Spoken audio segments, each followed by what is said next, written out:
Наличие эмиграции – это свидетельство неполного здоровья организма.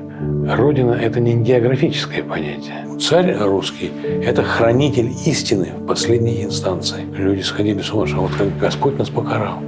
Господь нас покарал. Народ просто волосы рвал на голове, в прямом смысле этого слова. А это больно. Силовики – это вот опричники, а мы все остальные – земщины. То есть, и мы полностью безвластны перед этими людьми. А они могут сами делать все, что угодно. И делают. Они во всех обвинениях говорят, и посылая меня в розыск международный, что они не знают, где я живу, но письма пишут на этот адрес. Это худшее, что было в классической русской религиозной философии. Но он к ней принадлежит. Это не какой-нибудь там мелкая шпана. Кто войдет в историю с сегодняшнего периода? Никакой оттепелью не пахнет.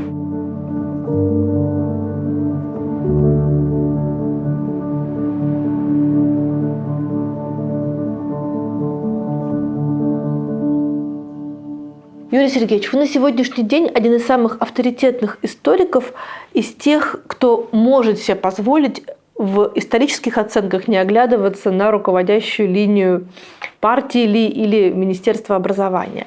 И поэтому, возможно, я пришла к вам с такими детскими и наивными вопросами, но, тем не менее, это те вопросы, которые задает себе каждый, кто пытается понять, а что вот в истории России было такого, что привело нас в ту точку, где мы находимся сейчас. И сейчас одна из самых популярных точек зрения, что в последние 8 веков в России не происходило на самом деле ничего нового, а всегда последовательность была такая. Авторитарная власть, которая позволяет себе слишком многое по отношению к стране, рушится, оттепель.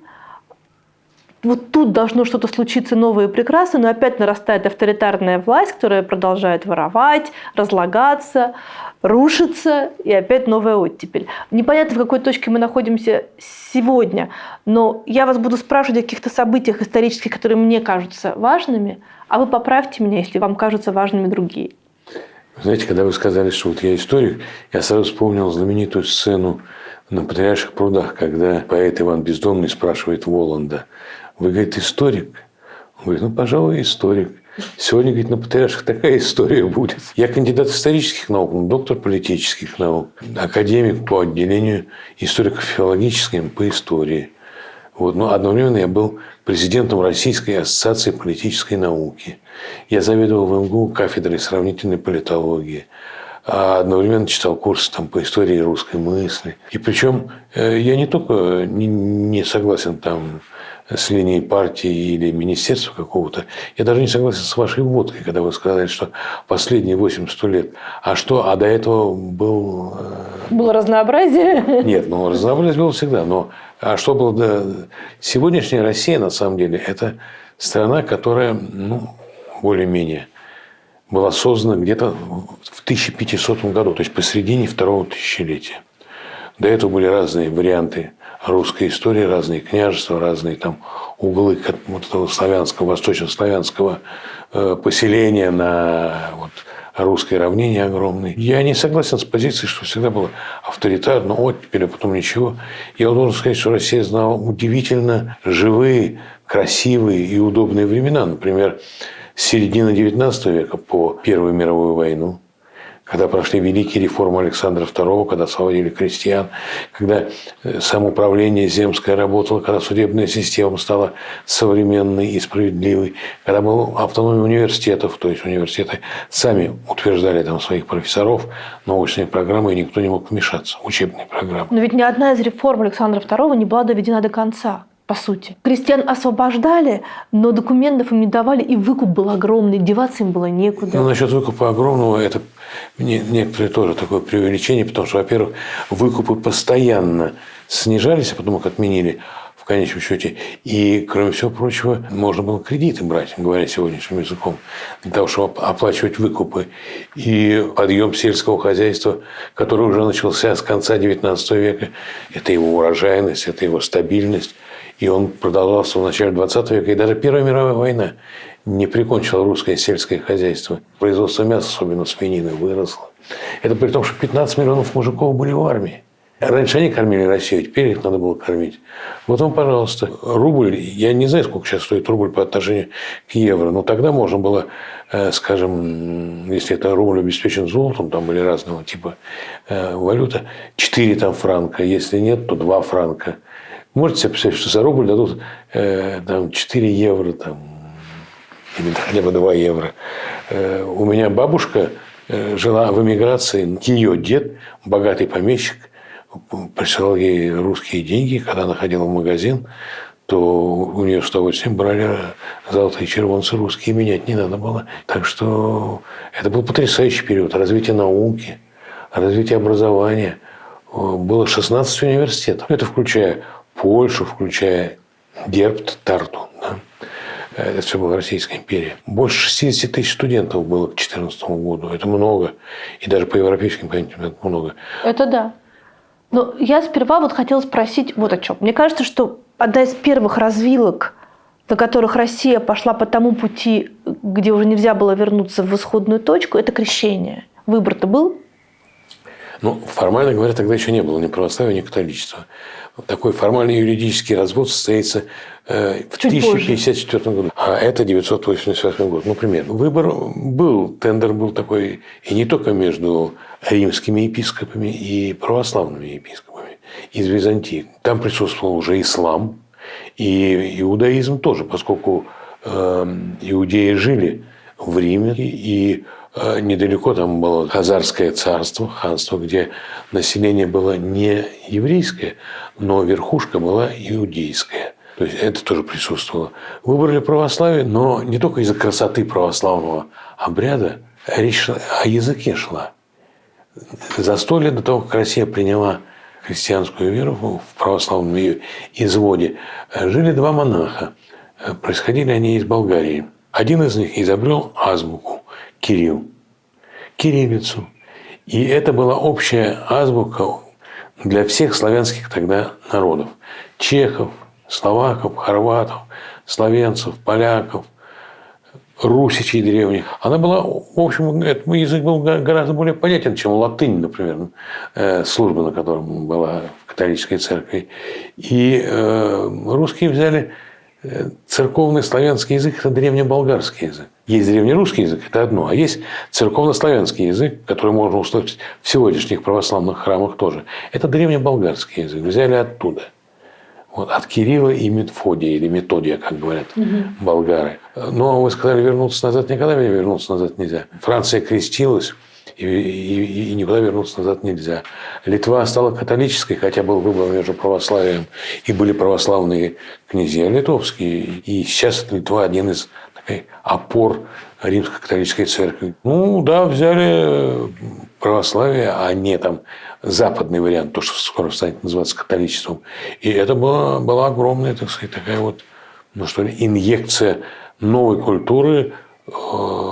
И мы вошли, так сказать, в комьюнити христианских государств. Это такой вот очень важный момент вступления в общехристианскую цивилизацию. Почему? Потому что при всех различиях, вот я всегда своим студентам говорил, были ли вы когда-нибудь в Третьяковской галерее? Точнее говорил, поскольку я уже давно в Москве лекции не читаю. Были ли когда-нибудь в Третьяковской галерее? Ну, большинство были все-таки. Я говорю, вот там есть картина одного художника с такой типичной русской фамилией Ге. Там, значит, стоит такой генерал римский, да, прокуратор Иудеи Понтий Пилат. А вот так вот визави стоит такой высокий, ну, примерно 30-летний еврейский молодой мужчина, который, так сказать, опустил глаза и так вот смотрит.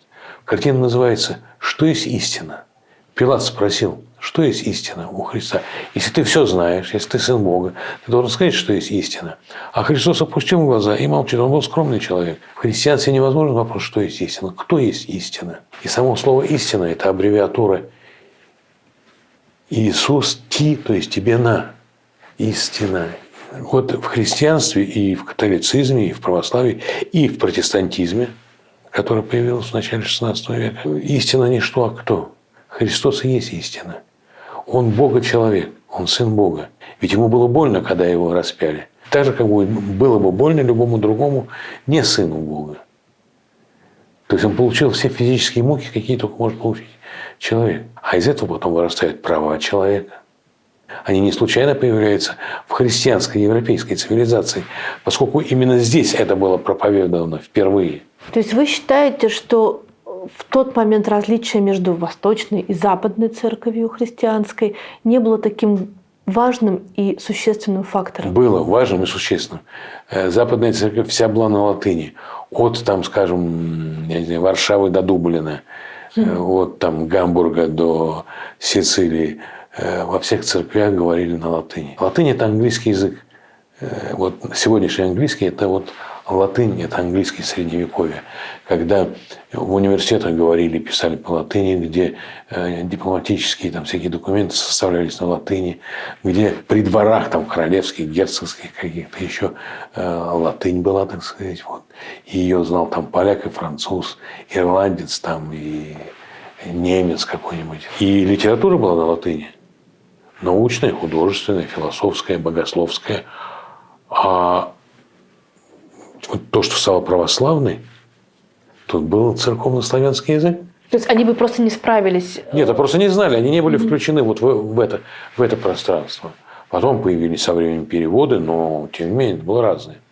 Разные были также доктрины взаимоотношений между властью светской и властью духовной. Разумеется, киевское православие, а Киев – это мать городов русских, да, вот начинается общая для будущих украинцев, белорусов, русских общая история. Взяв вот православную веру, они взяли и модель взаимоотношений светской и духовной власти. В том смысле, что между духовной властью, вот персонификатором которой является патриарх Константинопольский и император Византийский, между ними отношения согласия, симфонии. А на каких основаниях? А на том, что во всех делах светских, там война, экономика там, и так далее, чистота города, первенство имеет, безусловно, светская власть, император и его подчиненные. А во всех делах духовных, которые связаны с душой человека, с его, так сказать, религиозным миросозерцанием, тогда оно было господствующим абсолютно. Там, как говорили раньше, император преклонял свою голову под сень креста. То есть он подчинялся. Но это идеальная модель. А в реальной жизни было так, что тот был главным, у кого было больше власти, там, хозяйственной, военной. Она была, конечно, у императора. Светская власть господствовала над духовной. Этому также помогало то, что они были в одном месте локализованы. В Константинополе. И от дворца патриарха до дворца императора было там несколько сот метров, которая легко могла пройти какая-нибудь гвардия с короткими мечами и сделать все, что нужно. Я так несколько утрирую все это, но тем не менее это так. И когда древнерусские племена, вот все эти самые, из которых потом сформируются 3 братских народа, они тоже взяли эту модель и в какие-то моменты древнерусской истории, а древнерусская история, вот этот киевский период, он начинается где-то там в IX веке, а кончается примерно в 1240 году, когда воины хана Батыя разорили Киев и уничтожили его на несколько столетий из цветущего города. Он был одним из самых цветущих городов Европы. Там были деревянные тротуары. А это проблема средневековой Европы в грязь. Да? Там было ночное освещение, там была громадная библиотека, там были рыцарские турниры. Киев по своим размерам, по богатству и роскошеству, там, скажем, в XII веке превосходил и Париж, и Лондон. Так вот, древнерусские князья, они взяли вот эту вот модель, и нередко были действительно симфонические отношения согласия, поскольку вот эта вот православная религиозная вера, она тогда охватывала всех, и люди действительно жили, так сказать, под Богом, боялись Бога. Но чаще все-таки опять светская власть брала верх. И уже даже Киевская Русь, которая считается таким золотым веком взаимоотношений власти и христианства на Руси, в русской истории, знает тоже постыдные моменты, когда гнали иерархов церкви, и когда, так сказать, подчиняли их своей воле. Вы упомянули уже Батыя. И мне кажется, что следующий очень важный ключевой момент в русской истории – это Александр Невский, который сейчас очень популярный герой учебников и разных политических нарративов в России. Но Александр Невский и его отец были союзниками с Батыем. Мы вообще мало знаем, что об Александре Невском. Почти ничего не сохранилось, никаких фактов там, из его жизни очень мало. Но не только его, это вообще касается всех просто. Поскольку Александр Невский на слуху. А почему, кстати, на слуху? Во-первых, он всегда был, например, фаворитом Русской Православной Церкви. Вот его довольно быстро причислили, по тем временам быстро, к лику святых, святой благоверный князь Александр Невский. А вот Дмитрий Донской, который сыграл огромную роль в русской истории, и Ключевский, великий русский историк, писал, что русское государство родилось вот под звон мечей на Куликовом поле, да, это тоже очень важно. Он лишь в 20 веке был причислен к лику святых. В Российской империи существовал очень важный орден Александра Невского. При советской власти тоже Сталин сделал. Даже медали Дмитрия Донского нету.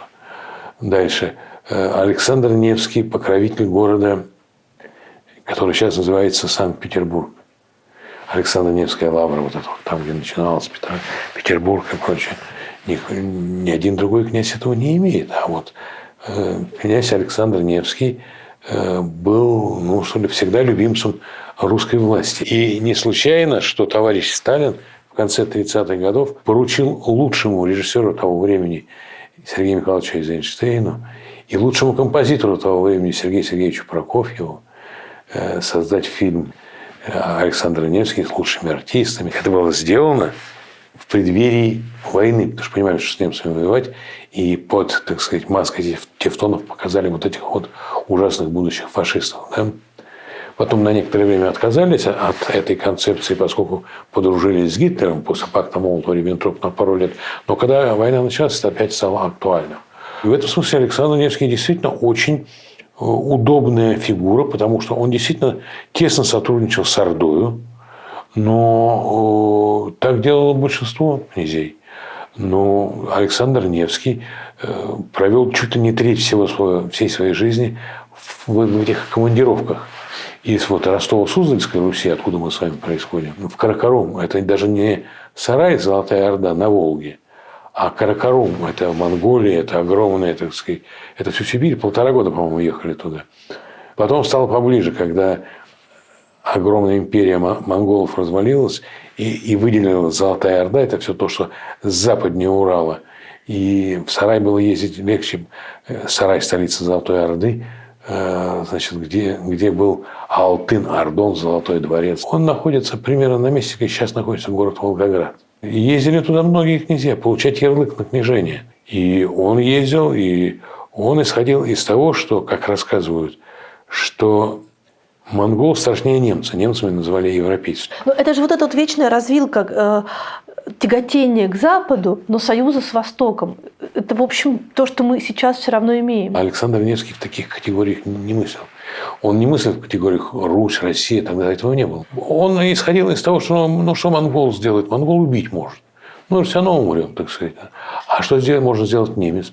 Он может душу твою украсть, поскольку немцы шли сюда крестовым походом, чтобы по указанию Папы Римского перекрестить этих неправильно крещенных христиан. Ага. У них какое-то такое вот дефективное, неправильное, девиантное христианство.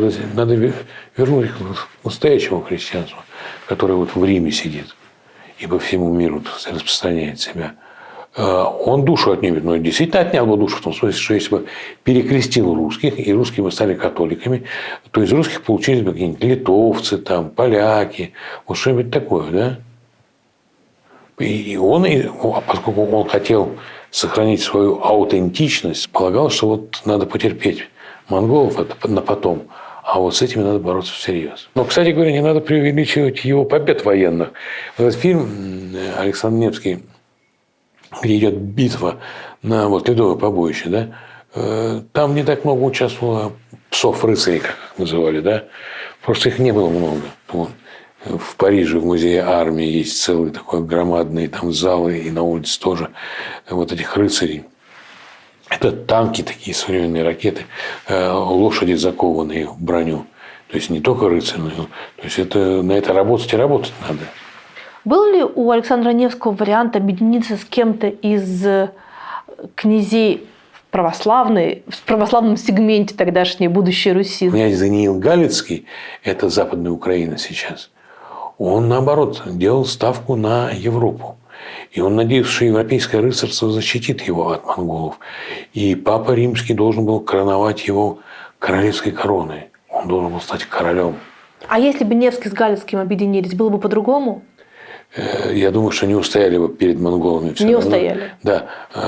Галицкий погиб в Орде, когда он не предал христианство, православие и погиб. Мученическую смерть принял. Он тоже причислен к лику святых.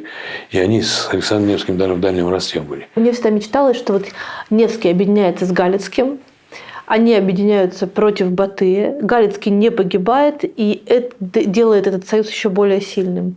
А Орду слабой. А я всегда мечтал, что в 18 году, после поражения Германии, английские и французские войска высадятся, кто там, не знаю, в Мурманске, в Архангельске, кто в Одессе, и помогут Колчаку, Деникину, Юденичу свергнуть эту ужасную, уже тогда было ясно, террористическую кровавую власть, восстановят в России нормальные порядки, пусть не сразу демократические, но, во всяком случае, не такие живодерские, людоедские, каким был большевистский режим с самого своего начала, с первых своих дней.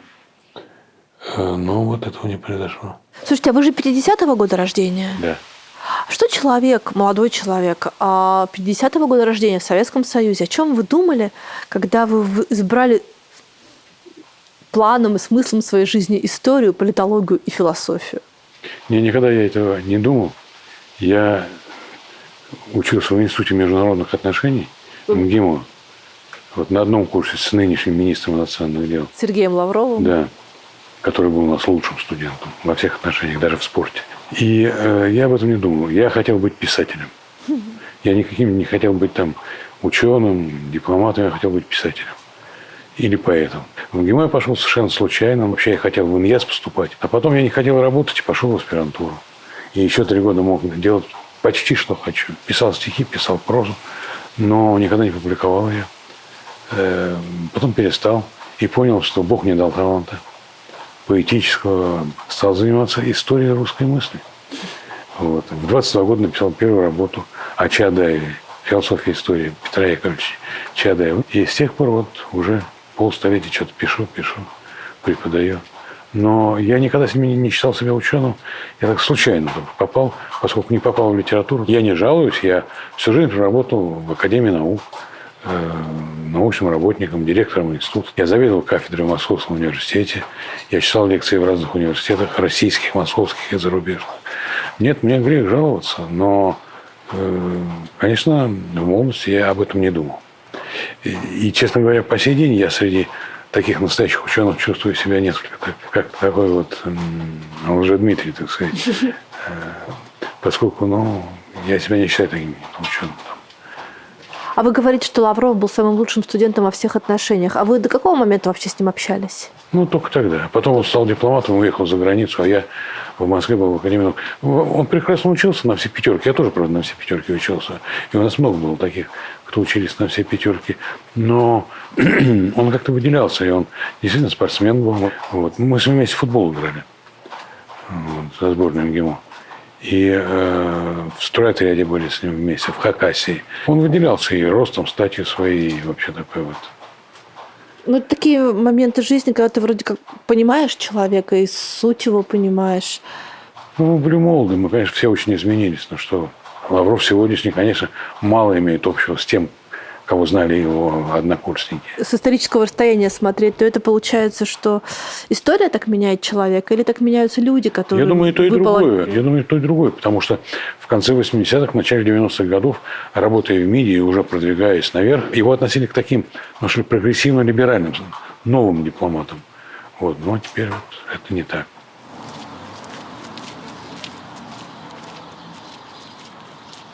Чуть еще вернемся. 14 век, когда столицей Руси могла стать никакая не Москва, а Тверь.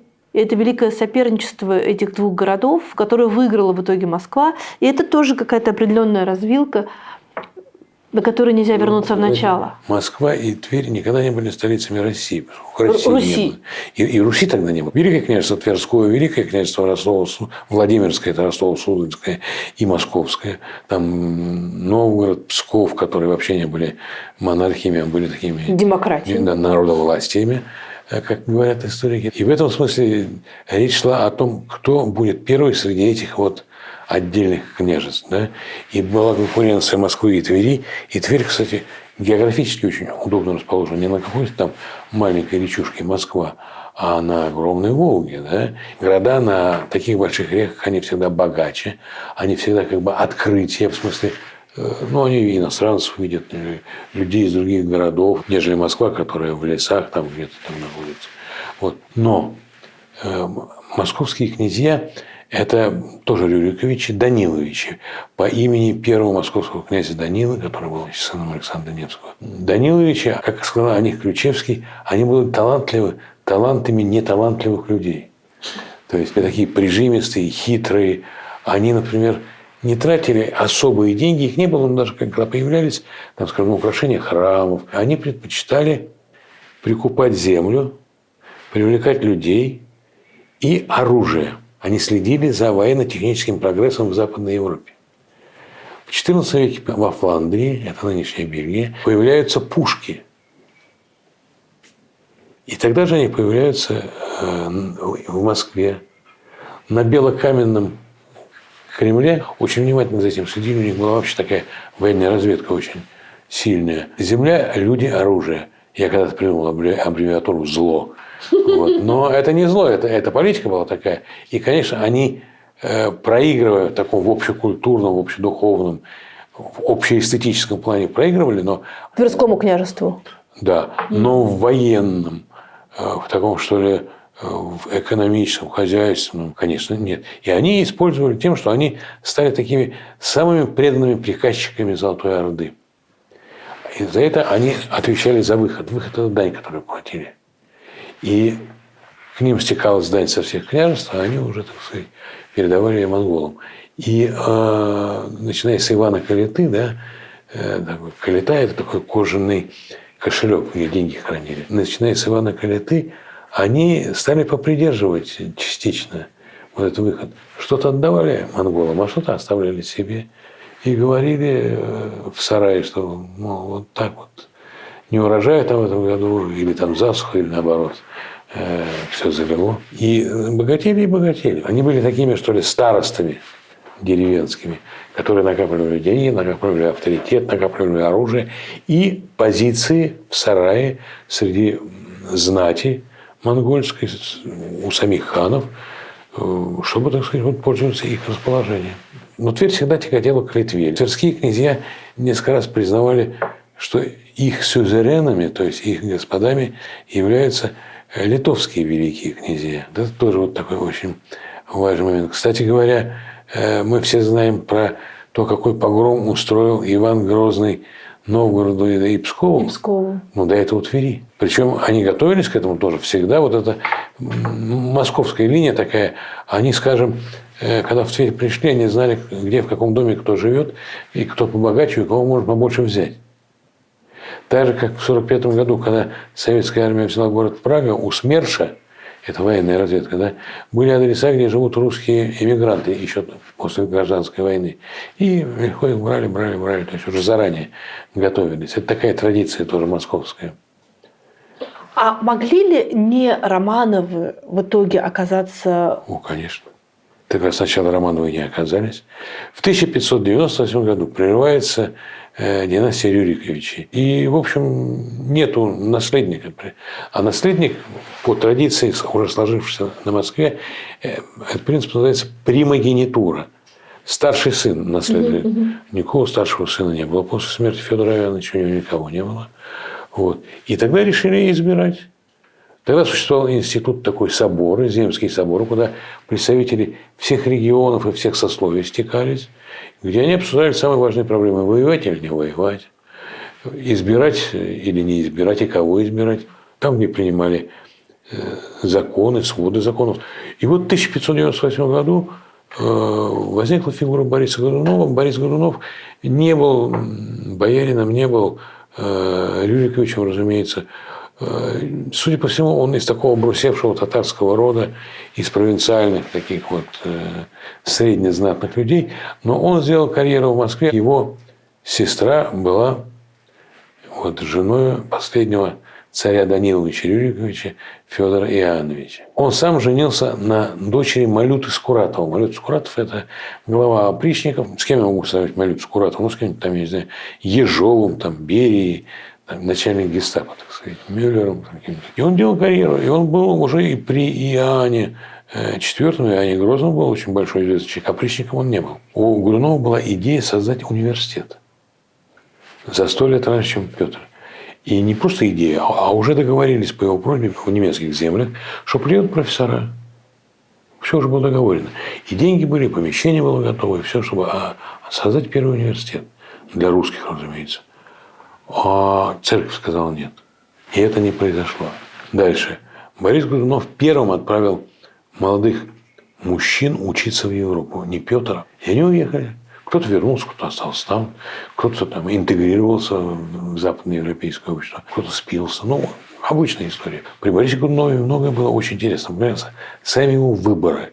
Он, когда ему предложили быть избранным от, скажем, Боярской думы, это такое вот было правительство, да, он отказался, потому что он хотел, чтобы его всем народом избрали, чтобы его легитимность была гораздо более глубже, прочнее там, и так далее. Ему предлагали корону, значит, московского царя. Он говорил, нет, он не хочет, он в монастырь уйдет. А потом поставил условие, что вот если крестным ходом к нему придут, попросят, ну тогда да. Ну, блажь. Это такая политическая технология, что я не напрашиваюсь на власть. Конечно, он был властолюбив. И династию хотел создать, и власти хотел. Но он одновременно с этим был уже такой, что ли, политик.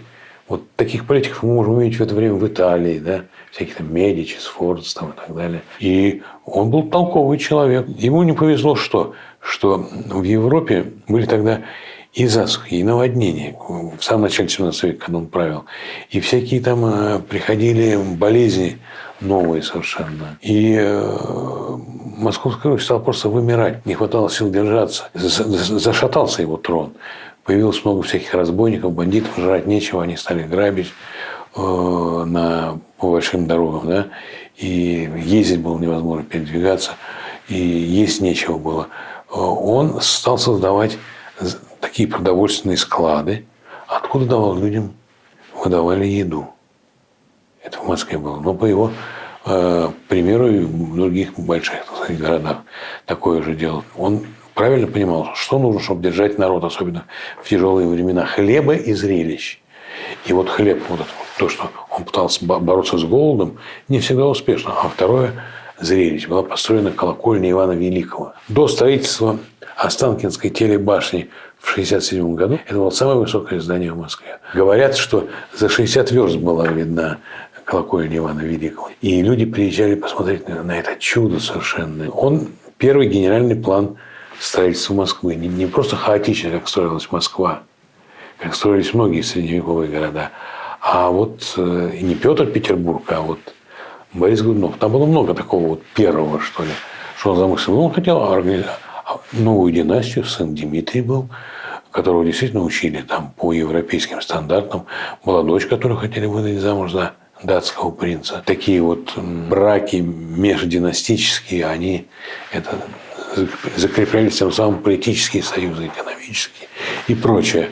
Но вот ему не повезло, потому что появляется Дмитрий, лже-Дмитрий или Дмитрий, по сей день точно неизвестно. То есть убиенный ли это отрок в Угличе и сын, последний сын младший Иоанна IV и Марии Нагих, или это неизвестно.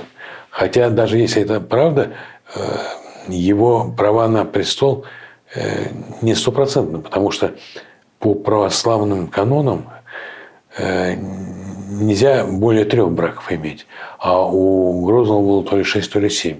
И нельзя жениться на вдовах, а он там женился. А Мария Нагих была какой-то там 6-й, 7-й женой, точно не знаю.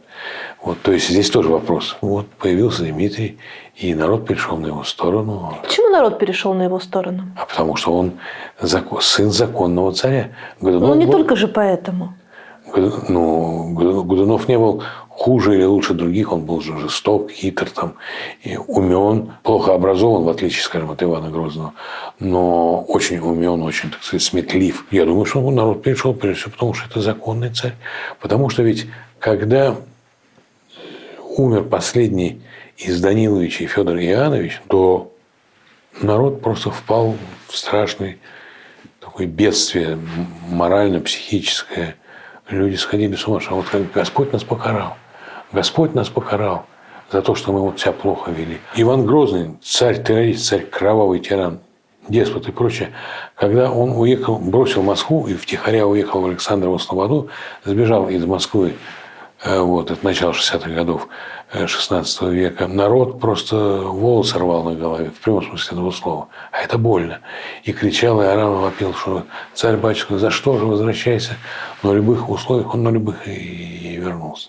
Иван Грозный – важнейший поворотный царь в истории Руси. Кровавый, страшный, жестокий. А почему они его так любили? Они не только любили конкретно, а для них слово «любовь», мне кажется, не то. Царь – это была фигура, ходячая икона. Вот обряд венчания на царство.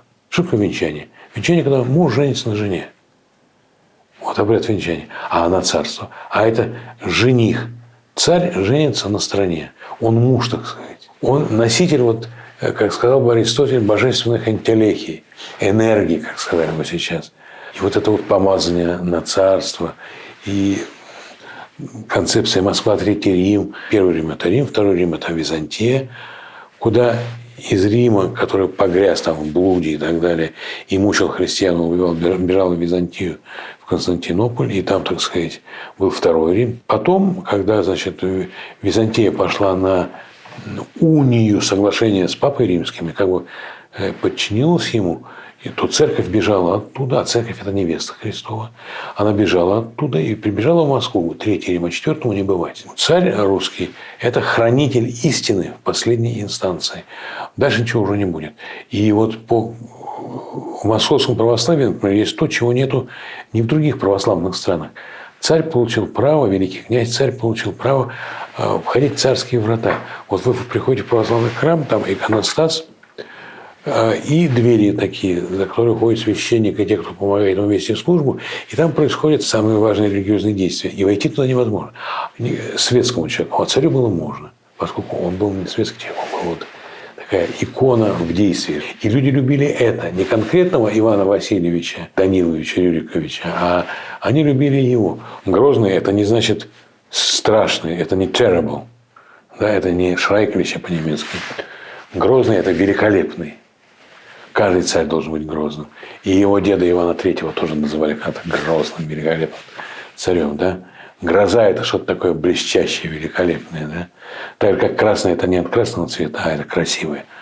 Так вот, первая половина царствования Иоанна IV – это то, что называется избранная рада. Кружок его советников, где были люди светские, как князь Курбский, где были священники, как поп Сильвестр, где были, так сказать, такие бюрократы того времени, как Алексей Адашев. Они проводили реформу государственного устройства московского. И они провели реформу децентрализации, что пусть налоги собираются не из Москвы, а пусть они там собираются. Какую-то часть отдавать в Москву, какую-то оставлять себе на прожитье. Там были многие, так сказать, такие идеи совершенно, как мы бы сказали, сейчас демократического порядка. Потом это все закончилось, начался другой период. Там кто-то погиб, кто-то умер, как Курбский бежал, бывший друг Грозного. То есть первые 12-13 лет своего царствования это был хоть и жестокий человек, и тиран, но он все-таки не выходил за какие-то рамки. А вот уже после этого это совпало с кончиной его первой жены, которая происходила из семьи будущих Романовых. Это потом сыграло большую роль, то, что именно Романовы были избраны на царство. И которая, как говорят историки, умела сдерживать его такие страшные наклонности, его инстинкты жестокие. Она умела сдерживать, и он при ней был более приличен, что ли. После его смерти он, так сказать, вовсю распоясался, и тогда был создан режим опричнины, и начался террор, литье крови, уничтожение русской аристократии, и потомков Рюриковича. Началась страшная, совершенно террористическая эпоха в русской истории. Вот это вот опричное войско, примерно 6 тысяч человек, во всем черном, на черных там лошадях, в черной одежде, значит, с собачьей головой и с метлой, как символы метлой будем выметать крамолу, предательство, а собачья голова – это символ того, что мы будем пожирать этих, вот, кусать врагов. И Россия была разделена на часть на опричнину и земщину, в которой старые порядки более-менее сохранялись. И вот начался этот страшный совершенно режим опричный, террористический, сам Грозный любил пытать там, и вообще был человек непотребный, любил всякие непотребные танцы.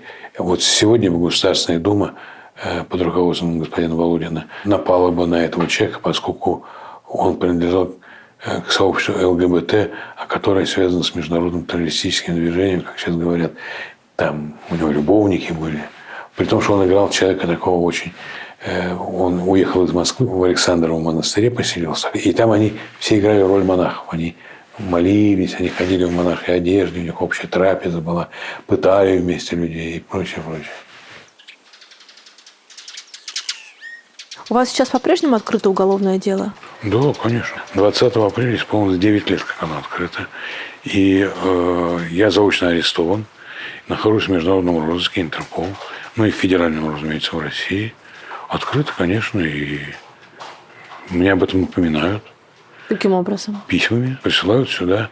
Они во всех обвинениях говорят, посылая меня в розыск международный, что они не знают, где я живу, но письма пишут на этот адрес. Какие вы чувства по этому поводу испытываете? Во-первых, я привык. А во-вторых, я вам должен сказать, что вот когда все это началось, в 2015 году. А давайте хронологию восстановим. В 2015 году случается в библиотеке «Неон» пожар. Нет, не в библиотеке, в «Неоне». Библиотека – это просто часть «Неона». Угу. Это большой научно-исследовательский институт. Самый большой среди социогуманитарных. Нет, для меня это началось раньше еще гораздо. Для меня это началось 13 февраля 1972 года, когда мне было 21, почти 22 года, когда на вокзале, Ярославском вокзале города Москвы, поезд Нижний Тагил-Москва, я вышел, меня подошли и сказали, что мы из КГБ, ваш чемодан мой, поехали. И меня повезли на Лубянку. Вот с этого момента у меня началось вот, они меня постоянно там вызывали, пугали и прочее. А что хотели? Ну, хотели завербовать, что я был стукачом. Слава богу, дали вуз закончить. Но не посадили тогда. И так это было до 1988 года. Вот пока, значит, умные люди мне сказали, что если они еще раз попробуют, то пойдем в прокуратуру. Но это было Горбачевские времена, была перестройка. И эти взрослые люди были сами, так сказать, близки к Михаилу Сергеевичу. После этого закончилось. Потом это вновь началось уже в нулевые годы, когда я стал появляться на телевизоре, в каких-то ток-шоу, программа «Культура». Мы там ставили документальные, исторические всякие фильмы. Я писал сценарий, я был говорящей головой. Но тогда они не приставали. А вот когда я стал ходить на ток-шоу, к тому же Владимиру Соловьеву, который ко мне лично очень хорошо всегда относился, с уважением, при том, что он говорил ужасные вещи. Но тем не менее. Они стали меня травить. Газета «Завтра», газета «Советская культура». Такая там дама была, Импольская, она в Думе сейчас сидит. А как вы вообще познакомились с Соловьевым? Вы у Соловьева были в его поединке чем-то вроде третейского судьи, правильно? Я не помню, как мы познакомились, но то, что Владимир Рудольфович меня всегда защищал, я точно знаю. Он с большим уважением ко мне относился. И даже с Путиным говорил обо мне. Я его не просил об этом. И он по телевидению говорит, когда вы прекратите травлю, значит, академика Пивоварова. А я рядом сидел с ним, рядом. Вот. Мне отвратительно его взгляды, но я не могу забыть его человеческого ко мне отношения, что бы там ни было, понимаете? Это было нечестно с моей стороны. Хотя взгляды его отвратительны. А как так бывает? Не знаю. Например, Проханов. Его спросили, что это Пивоваров за человек. А Проханов, его газета «Завтра» меня постоянно, так сказать. Он говорит, что мы с ним разные совершенно люди, но человек он хороший, я ничего плохого говорить не буду. Вот, пожалуйста, я тоже помню это. А вот потом, когда произошел пожар в институте, и он горел, мы делали все, что возможно, чтобы спасти институт. Нам никто не помогал. Мы сами, так сказать, себя спасали. И я эти несколько месяцев, когда вот я руководил всем этим делом, как директор института, разумеется, я считаю, что это вот Я выдержал. Я себе за это поставил хорошую оценку. Часто я не выдерживаю и ставлю себе плохую оценку. Но здесь я выдержал. А что вы выдержали? А все. Вот, например, нужно войти в горящий институт. Страшно, балки падают на голову и так далее. Но, конечно, мы в шлемах, конечно, с нами МЧС. Но страшно, но я преодолеваю и иду, хотя я не смелый человек. Или то, что вот это вот напряжение самим все организовать, сделать, так сказать. Денег нет, неважно, но надо делать. А 20 апреля было открыто уголовное дело против меня, сначала за халатность. Но она сразу же, эта статья потеряла... За халатность, которая якобы привела к пожару. Якобы. Но МЧС, который сделал 3 проверки, сказал, что это не так, что руководство института не виновато. А мы теперь знаем, в чем причина пожара была? Нет, конечно. И никто никогда не узнает. Это возгорание или поджог? Тогда я думал, что возгорание, сейчас думаю, что поджог. Но я не хочу на эту тему говорить, и мои адвокаты, замечательные, прекрасные люди, говорят, не надо говорить. Халатность тотчас же перестала играть какую-то большую роль. Почему? Потому что 15-й год – это годовщина победы в войне, и Путин издал указ, где он, так сказать, амнистировал эту статью. Все, кто по этой статье обвинялись или уже сидели, они освобождались. С меня ее не сняли, хотя она уже роли не играла. Потом появилась новая статья, которая по сей день 2 эпизода мне инкриминируется. Присвоение какой-то там суммы больше миллиона – это возвод крупных размеров. Но никаких доказательств, ничего этого нет. Абсолютно. Были обыски, вызваны на допрос вот в технический переулок, дом 2, где главный сидит. Причем сначала мной занималась Москва, то есть Московский следственный комитет, но потом быстро передали туда, Большой следственный комитет. Был суд летом 22 года, когда меня заочно арестовали, потому что я могу, находясь на свободе, обкрадывать родное государство. Причем следователи, которые приходили, они поражались нищете академика и директора, так сказать. Что это за дом, что за квартира, там ни дачи, ни машины, ничего нет вообще. Вам инкриминировалось, что в течение 10 лет вы присвоили себе государственных денег на сумму 1,5 миллиона рублей за все 10 лет. Ну, я сейчас уже просто не помню и как-то отошел от этого. Ну, 1,5 миллиона, разделенные на 10 лет, это вообще само по себе довольно странное объявление. Я их не присвоил, абсолютно. Об этом и не шло. У меня еще конфисковали сумму денег, которая в Сбербанке лежала. Еще суда не было, но уже конфисковали и сказали, что вот ты наворовал, давай мы тебя заберем. А суда не было, суд меня еще не признал виновным.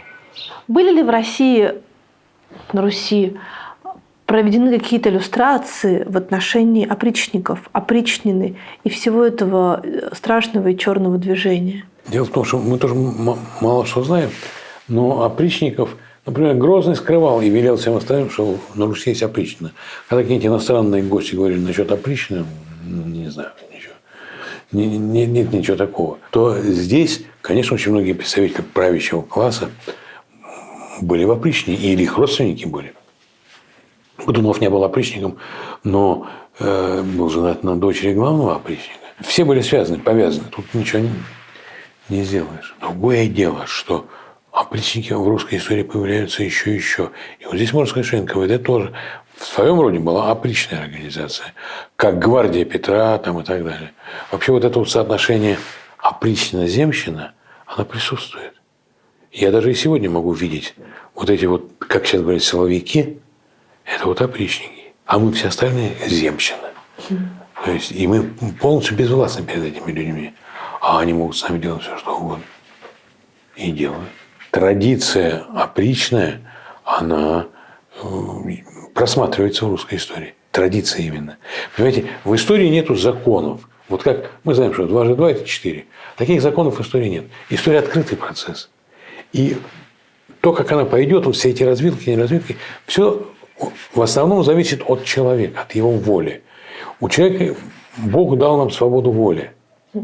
Выбирайте опричнину или выбирайте земщину. Выбирайте КГБ или выбирайте что-то другое. Выбирайте, что какая-то группировка людей будет грабить страну и сидеть у власти там десятилетиями, пожалуйста. Или вы выбираете демократию. Но, разумеется, что это не все воля людей решает. Есть такой коридор возможностей, что возможно, а что нет. В ту эпоху или в другую эпоху. Есть какие-то закономерности, традиции. Есть какие-то столетиями создававшиеся модели поведения, инстинкты какие-то, то, как общество реагирует на тот или иной вызов. Это все существует. И это ограничивает свободу воли человека, но она существует. И главным образом история – это история человека. То есть история персоналистская, не история царств, не история цивилизации и реформации, как у марксистов, а это история человека.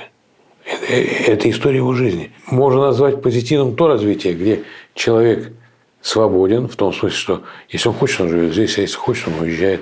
Где человек защищен от власти целой совокупностью прав и институтов, которые защищают его, и где гарантируется благосостояние человека, где он не умирает с голода. Вот.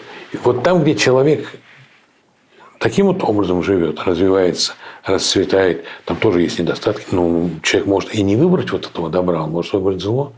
Опричнина и падение так называемых демократических Пскова и Новгорода, мне кажется, вот в историческом контексте самые важные дела Ивана Грозного, нет? Нет, не только с опричниной связано. Новгород подорвал еще его дедушка Иван III. Новгород был частью североевропейской интеграции, частью Ганзейского союза, куда входили города, которые лежали либо на Балтийском море, либо на Северном море, на побережье, либо эти были города, которые лежали на реках, и эти города торговали между собой. И ездили, так сказать, в гости, и в Новгороде было много каменных строений, где жили европейцы, были их кирхи, церкви, и новгородцы, не Петр I, а новгородцы были мореплавателями первыми такими активными, они далеко ходили по, так сказать, Балтийскому морю прежде всего, и знали языки, разумеется, тоже живали в этих городах, там, в Стокгольме, в Копенгагене, в Риге. Причем Новгород и Псков обладали таким очень важным вот участием в этой интеграции, что они поставляли туда то, чего не было у других. Новгород и Псков брали из этих городов оружие, вина, там, я не знаю, какие-то там сладости, там, украшения, а поставляли туда лес, мех. Поэтому на большинстве икон, а потом уже живопись, которая появляется, дамы и господа в меховых каких-то там воротники, там, накидки и прочее. Это все шло из вот лесов новгородских и псковских туда. И поэтому, когда Новгород пал, а пал он очень интересно. К 1492 году Иван III разорил Новгород, переселил новгородских купцов и бояр, которые умели торговать со всем миром, их переселил, там, скажем, в Тверскую, будущую губернию, в Московскую и так далее. А на их место поселил тех, кто из Москвы пришел, или из Твери, или из Владимира, или из Суздаля, или из Ростова Великого, которые не умели торговать. Он торговлю подорвал. И Ганзейский союз захерел. А что дальше произошло? А дальше хитрый, пронырливый, гениальный, мужественный, твердый Колумб, это был такой еврейский человек из города Милан, да, он уговорил короля Кастильского и королеву, чтобы они ему дали деньги, чтобы он открыл путь в Индию близкий. Они ему дали деньги, и он открыл Америку. Север Европы, который был тогда господствовал, вот, он захерел, и все, экономическая активность стала перемещаться на юг Европы. И она долго таковой была, и только потом, в XIX веке, опять север восстал. С тех пор, так сказать, все эти Швеции, будущие, там, Норвегии, Дания, они были все очень отсталыми и такими вот. Вот видите, глобализация, Россия всегда была частью мира и сейчас есть. И как бы сейчас не закрывались и не закрывали русских людей вновь, так сказать, все равно этого не произойдет. Все равно мир настолько един, тогда уже был. Тогда уже был. Был шанс у Пскова или Новгорода устоять? Нет, конечно. Это еще Иван III. 1471 год. Не 500, как Грозный. Вот. Московская рать, состоявшая во многом из татарской конницы, отправилась походом на Новгород. И вот в ноябре, примерно 7 ноября, вот так вот, 1571 года состоялась известная битва на реке Шелонь, где московская рать, многочисленная, но в том числе и с татарской конницей, великолепной, они разгромили огромное массовое вот новгородское войско, которое было аморфным, неумелым в военном отношении, совершенно не продвинутым. Новгород и Псков не были монархиями. Это были вот, причем это были, интересно, сакральные монархии. Почему? Потому что главной фигурой был архиепископ Новгородский или епископ Псковской. Каким образом это происходило? Их избирали навечно, собирался то есть у них была легитимность народная, всего народ избирал. Но потом, после того, как народ избирал, он 3 избирал, то тогда самый такой чтимый, что ли, старый монах шел в храм Святой Софии, это главный в Новгороде, и при потушенных свечах шапки архиепископской доставал одну из 3 записок, где было написано имя такого-то. Вот он был, значит, соответственно, избран архиепископом. Значит, архиепископ Новгородский имел легитимность демократическую, общенародную и сакральную, божественную. И поэтому он был важнее всяких князей, бояр, там, посадников. И поэтому часто это называют сакральным народовластием. А еще надо помнить, что в Новгороде народ был практически весь грамотный. Вот уже в советские времена были найдены такое богатство, как написали на бересте, когда бумаги не было. И нашли, с удивлением заметили, что не только религиозные или бюрократические какие-то записки, а назначали свидания друг друга, или выписывали счет кому-то там, или такие бытовые, там, я приду к тебе завтра вечером. Это говорит о том, что вот эта вот грамотность, она пошла глубоко, не только вверхи. И грамотных в новгородской земле, процент грамотных по отношению к населению, историки предполагают, был не меньшим, чем до начала 20 века в России потом. На Москве не было этого, на Твери не было этого, это было там. Они были частью европейской ойкумены, вот этой вот северной. Как вам удалось не оказаться в заключении? Чудом. Не знаю. Я очень боялся, понимая и свой возраст, но я расплатился за это. У меня была онкология, и я стал помирать. Но вот это вот ощущение, что вы академик, ученый, а за вами охотятся как за мошенником. Ведь это же класс посадить вот этого вот седого дядьку, который, как они знают, ничего противоправного не делал, но вот эти вот его убеждения. Дмитрий Киселев орал на телевидении, продал библиотеку, там, сжег ее, чтобы скрыть следы, и еще не сидит. А ведь он же западник, либерал-западник, а еще не сидит. То есть дело в том, что вы либерал? Да, и я был очень активен. Я даже какую-то известность получил. Меня в метро, в магазинах узнавали. Люди подходили, одни плевали в меня, другие, наоборот, говорили спасибо. Что тогда из действительно важного, по-настоящему важного, сгорело в библиотеке Иньона? Не знаю.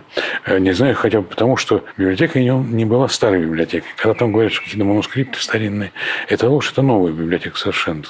Там современная зарубежная литература. Например, если сгорела какая-нибудь там юридическая книжка на французском языке, она есть во Франции. Ее можно, так сказать, вернуть. Я не думаю, что потери какие-то большие. Нам кричали, загорели материалы ООН. Иньон был депозитарием документов ООН в России. В каждой стране есть такая организация. Все эти материалы есть во Франции, в Италии, в Монголии. Их можно взять. И прочее. Когда я был директором, я вел переговоры в кабинете Мединского, министра тогда культуры, с министром культуры Италии, о том, что итальянцы помогут. Я уже теперь не директор, поэтому мне трудно сказать, как все это происходит. Была проблема еще одна.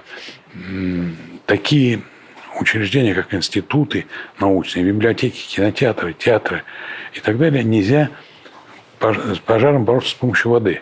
Нужно пеной. Чтобы не архивы, чтобы не залить все это. А у них не было пены, у этих МЧСников. Они героические ребята, я просто поражаюсь. Но они стали водой. Во-первых, эта вода обрушила здание, а во-вторых, залили книги. И проблема их сушить эти книги.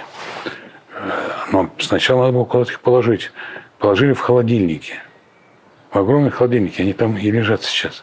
Потому что сушильные аппараты не были закуплены. Меня пригласил тогдашний министр иностранных дел Германии Штайнмайер. Он сейчас президент Германии, чтобы мы проехались по библиотекам Германии, посмотрели, как у них с этим.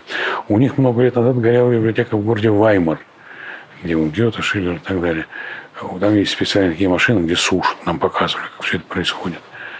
Но это стоило, например, $1 миллион. Но не купили. Потом, опять же, трудно сказать, сколько даже погибло книг. Почему? Потому что, например, «Война и мир». Она была в 4 экземплярах. Сгорели все 4 или 3 сгорели, а 1 остался. Так как считать, есть эта книга в библиотеке или нет? Есть. У меня в моем кабинете, а все обрушилось в мой кабинет. Вот все это так сложилось. У меня там было 8 тысяч книг, как минимум.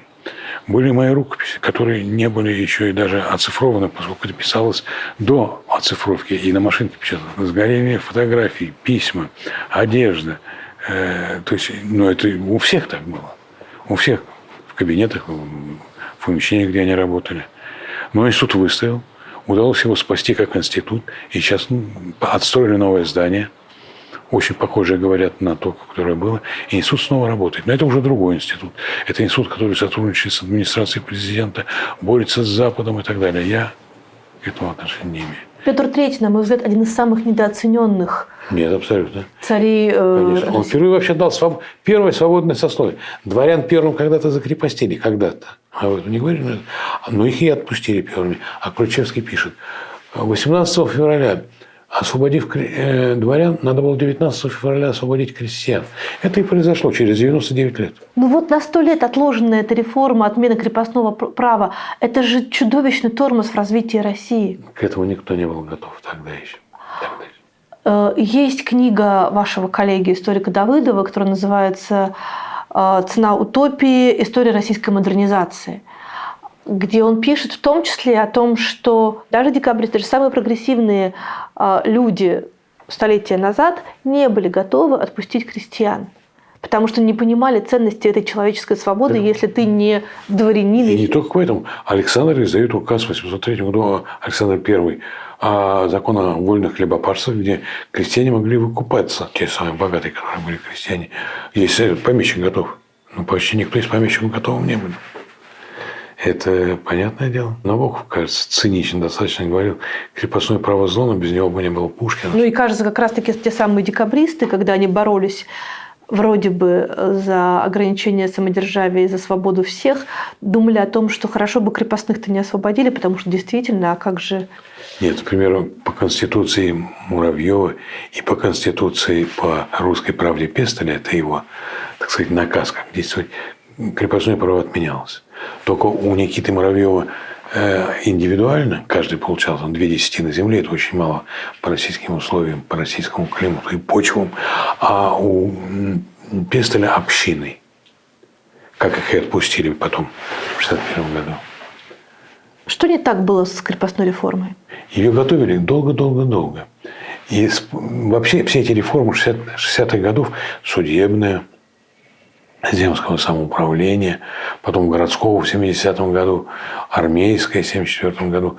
Они готовились очень долго в различных комитетах. Но иногда просто боялись это делать, потому что когда Александру Первому сказали, что он не проводит реформу первому, когда, в общем, все знают ваши реформаторские планы и реформический склад ума, он сказал, неким взять.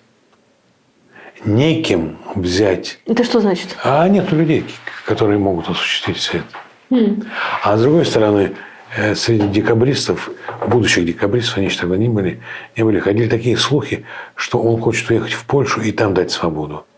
Россия. Ты боялся, что здесь убьют. Что убьют здесь? А Александра II уже убили. И Николая II, который давал свободу, убили. Да. Петра III, который дал свободу, убили. Петра III родная жена, в общем, вошедшая в историю как великая императрица. Она самозванкой была. Она никаких прав на трон не имела. Но это был великий человек, конечно. Но при которой достигла апогея вот этого крепостное право. Более того, при которой принимались такие вот законы, которые потом определили социальное развитие России во многом. Например, восстание Пугачева.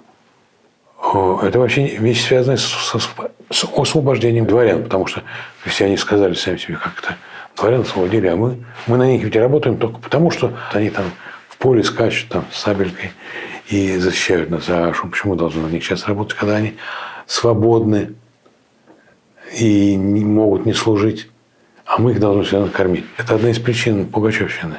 Пугачевщина – это еще и... Ведь что было важнейшим результатом реформ Петра? Раскол России на две субкультуры. Субкультура, условно говоря, Татьяны Лариной и ее няни. На субкультуру Евгения Онегина и его кучера. То есть субкультура тех, которые были там Тютчевы, Феты, там, я не знаю, Дорогомышские, Глинки и Герцены, и субкультуры простых мужиков. Понимаете, конечно? То есть до Петра такого не было? Ну, всегда были верхи и низы. Но это были внутри, в общем, единой какой-то такой целостной культуры. Там отличались, ну что ли, количеством. Царь тоже был мужик, также одевался вроде только богаче. А здесь все изменилось. Абсолютно. Эти субкультуры не понимали. Я это видел сам на кухне, когда у меня были две бабушки. Одна из дворянского рода, другая из крестьянского.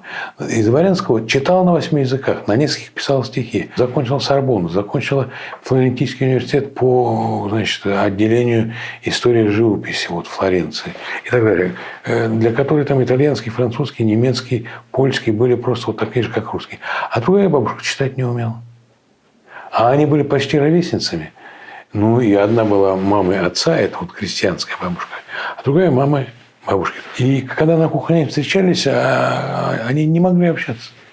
Потому что, ну, это разные миры совершенно. А как Петр это сделал? Почему вы считаете, что это он сделал? Он это не сделал специально. Нет. Он понимает, что нужно вот делать то, что он делал. Для этого ему нужны люди совершенно новой подготовки. Сначала ему нужны были военные там, инженеры, там, моряки военные, но потом за этим пошло уже то, что потом стало интеллигенцией, гуманитарная часть. Там, стихи писать, музыку писать, изучать юридические науки, там, конституцию писать и прочее, прочее. И это были люди, которые воспитывались вот в таких европейских традициях и европейских моделях и выезжали, и жили за границу. Там, скажем, у Юрия Самарина, он до 7 лет по-русски не умел говорить, а уже по-немецки, по-французски говорил. И только потом ему нанимали учителей, чтобы он научился говорить по-русски. Это привело, конечно, к глубочайшему непониманию друг друга. То есть эти люди были одного и того же происхождения? Этнически, да. И православные были они. Жили, скажем, барин жил в имении, а крестьянин жил там, в избе, которая была там, в 500 метрах, например, от барского дома. Одни читали там Дидро, Вольтера, там, думали о Конституции, а другие жили как в XVI веке. Это один французский дипломат написал в 1916 году, что здесь дело все очень опасно в России. Когда общество, ну то есть интеллигенция, живет в 21 веке, это он написал в 20 веке, когда государство, власть живет в 18 веке, а когда народ, крестьянство, в основном крестьянская страна была, живет в 16 веке. Это одна из причин, но к началу 20 века это все-таки уже культура была усвоена русскими и освоена, потому что вот Рильке, поэт, да, великий, Пастернак и Цветаева учатся у него. И без немецкой поэзии Рильке не было бы русской поэзии Пастернака и Цветаева, поэтов великих не менее, чем Рильке. Бродский, великий русский поэт. Для его бог – это Оден, англоязычный американский поэт. Да? И без него бы не было поэзии Бродского. Но это уже поэзия Бродского, русская. Потому что русская культура – часть европейской культуры. Русская культура – это отделение европейской культуры. Особое, но тем не менее. Если бы Федор Алексеевич пожил подольше, или Софья смогла бы остаться в роли регента, у нас бы не было Петра? Начнем с того, что Федор Алексеевич был болезненный человек. Он ведь тоже очень многое замышлял, и бояре ему предлагали, там много что было.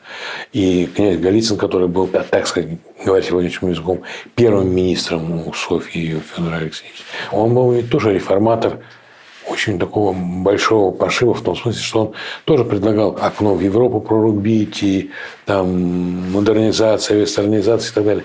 Только корневым образом отличаясь от Петра. Петр за счет усиления эксплуатации народа и крепостного права, а Голицын через постепенную отмену, смягчение, потом отмену крепостного права. И Петр сразу такой резкая вестернизация, берем там у голландцев, шведов, немцев и так далее. Но что касается изменений, то они, конечно, назрели. И, конечно, Петр наложил на них неизгладимый отпечаток своей фигуры, мощной, талантливой, гениальной, энергичной, жестокой, деспотичной, тоже изуродованной психикой и прочее, прочее. Этот был тот царь, который нужен был России? Не знаю. По мне, лучше всего те цари, при которых людям меньше голову рубят или вообще не рубят. Где людей не заставляют там, не знаю, воевать бесконечно или бесконечно что-то строить.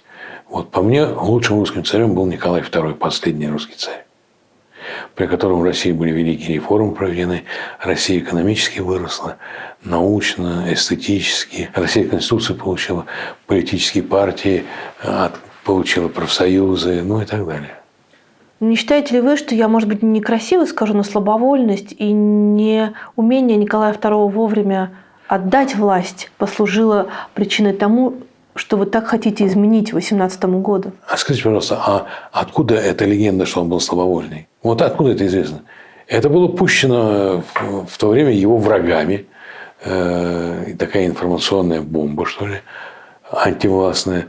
Это был человек очень твердый, мужественный. И человек, который умел отступать, умел уступать. Человек, который, как правило, выбирал не кровавый путь, а выбирал путь реформ, создания Государственной Думы, то есть парламента. При нем закончилось самодержавие. Россия стала полупарламентской монархией. Самодержавия уже не было. Оно закончилось вовремя или с опозданием, по-вашему? Такой риторический вопрос. Было бы лучше, если оно закончилось раньше. Но, значит, Россия была не готова. Вот опять же, вот эта воля людей, умение, знание. А как это сделать? Как это сделать? Горбачев же тоже не знал. Тоже вот великий русский царь, так сказать, ну, в кавычках царь. Он тоже не знал, что делать. Его окружение не знало. И Ельцин не знал. Это так очень сложные дела. Но достижения России того времени фантастичны. И причем рост благосостояния народа, рост великолепных городов, науки, создание блистательных институтов и университетов, рост образования, рост продолжительности жизни, борьба с безграмотностью. Это вы относите на счет заслуг Николая II? Не Александра III? И Николай, и Александр III – это экономический прогресс России тоже, и Александр II. Про Александра III говорят, что он реакционер, да, в политическом смысле. Он, так сказать, зажал страну, но экономически при нем пошел бурный экономический рост, который обеспечил вот эту вот подушку безопасности, можно проводить реформы. Народ не голодает. Были ошибки, были преступления, кровавое воскресенье, да, и другие какие-то. Но в общем и целом, с точки зрения мировой истории, русской истории, с точки зрения истории начала 20-го столетия, это был мощный прорыв. Снится вам пожар по ночам? Обычно говорят, что люди, которые пережили пожар, он им снится. Никогда. Никогда. Мне снится мой институт. Люди, живые и умершие уже, постоянно снятся. Но никогда не снится сам пожар. Я должен сказать, что это страшно. Владимир Фортов, который был тогда президентом Академии наук, выдающийся физик, он умер во время вот ковида. Он приехал, мы с ним стояли, и он говорит, это Чернобыль, сказал он. А он был на Чернобыле. Это крупнейший физик был советский и российский. Нет, не снится. Но это был ужас. Конечно. Они хотели, чтобы вы уехали из страны, или чего они хотели? Они меня, я думаю, выпустили, потому что они думали, что я издохну скоро. Поскольку, когда я ходил к врачам, то они тотчас же, я еще не вышел, они уже связывались там с какими-то своими кураторами и докладывали. Сегодня температура 37,1, сегодня 37,2, там, я не знаю. Там бы остался, помер, не сомневаюсь. Ну вот в Израиле Бог дал. И новые друзья, которые спасли. Когда человек ставит такой диагноз, он обычно пугается очень сильно. Вам стало знаете, я вам скажу, что, может быть, я еще остался жив, потому что я как-то не очень испугался. Я сам не знаю, почему. Я довольно легко все это выдержал. То есть, не физически. Вот. И как-то вот организм, не знаю, собрался. Ну, и Ира, она была рядом постоянно. Вот. Так что за многое корю себя, но не за бесцельно прожитую жизнь. Я много что написал, 14 книг написал. Сейчас вот такая лежит, не знаю, где публиковать. Новую я написал здесь уже. Про что? Про все. Где я впервые хочу опубликовать и свою прозу, и свои стихи. Но уже написанные не в молодости, а вот сейчас, так сказать. Ну и научные статьи тоже. Я такую хочу сборную солянку сделать. Эссе. Так что много всяких там и ошибок, и прочее. И я себя считаю не лучшим отцом. У меня 2 детей. Дочь, и она в Праге живет, и сын, который в Москве живет. Вот. Мне казалось, что я хороший отец, а теперь вот уже на старости лет, к концу жизни, думаю, что не очень был хороший. Почему? Мало времени, наверное, уделял, и не знаю. Вот мне так кажется, что мог бы быть и лучше. Не всегда я был хороший сын, хотя последние годы жизни моей мамы я за ней ухаживал. Поил, кормил, там, убирал. 1730 год, проигрыш Тайного совета сторонникам самодержавия, и вопрос об ограничении полномочий самодержца отложится еще на 1,5 века. Как вы считаете, можно ли было по-другому?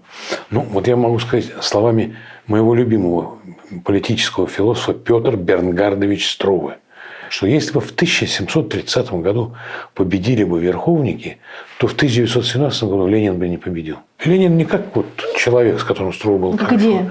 Да, как вот такая вот фигура символическая. То есть большевизм бы не победил, если бы верховники победили в 1930 году. При том, что Анна Иоанновна была на самом деле не самой плохой самодержицей. Собственно говоря, везло на самодержцев и Елизавета, и Екатерина, и Александр I, и Александр II, и Николай II. В общем, ничего, так сказать, получается. И даже такие, как Николай I, у них есть тоже какие-то положительные черты. И Павел, например, над которым там смеются, но которого Пушкин назвал романтический наш император, который много сделал для стабилизации верховной русской власти. Он в 1997 году издал учреждение об императорской фамилии. Это было сделано против переворотов дворцовых и против того, чтобы гвардия сажала на престол женщин, думая, что с женщинами будет легче договориться. Но так не было, кстати говоря. Екатерина, которая меняла своих этих фаворитов как перчатки, она всегда оставалась государственной императрицей, а они все только лишь ее сотрудниками. Даже такой выдающийся человек, как Потемкин. Все-таки он в этой паре был не номер один, а номер два. И не потому, что она была государыня, а потому, что она была Екатерина. Так что в 1730 году пошло не так? Почему Тайный совет не смог победить? Они проиграли политическую борьбу, потому что дворянство, шляхетство, как их тогда называли, приехали в больших количествах в Москву, и которые хотели, чтобы и на шляхетство были распространены те привилегии, которые хотели для себя бояре. Причем идеи, которые выдвинули верховники, не были новы для России. Мы забываем еще 1606 год.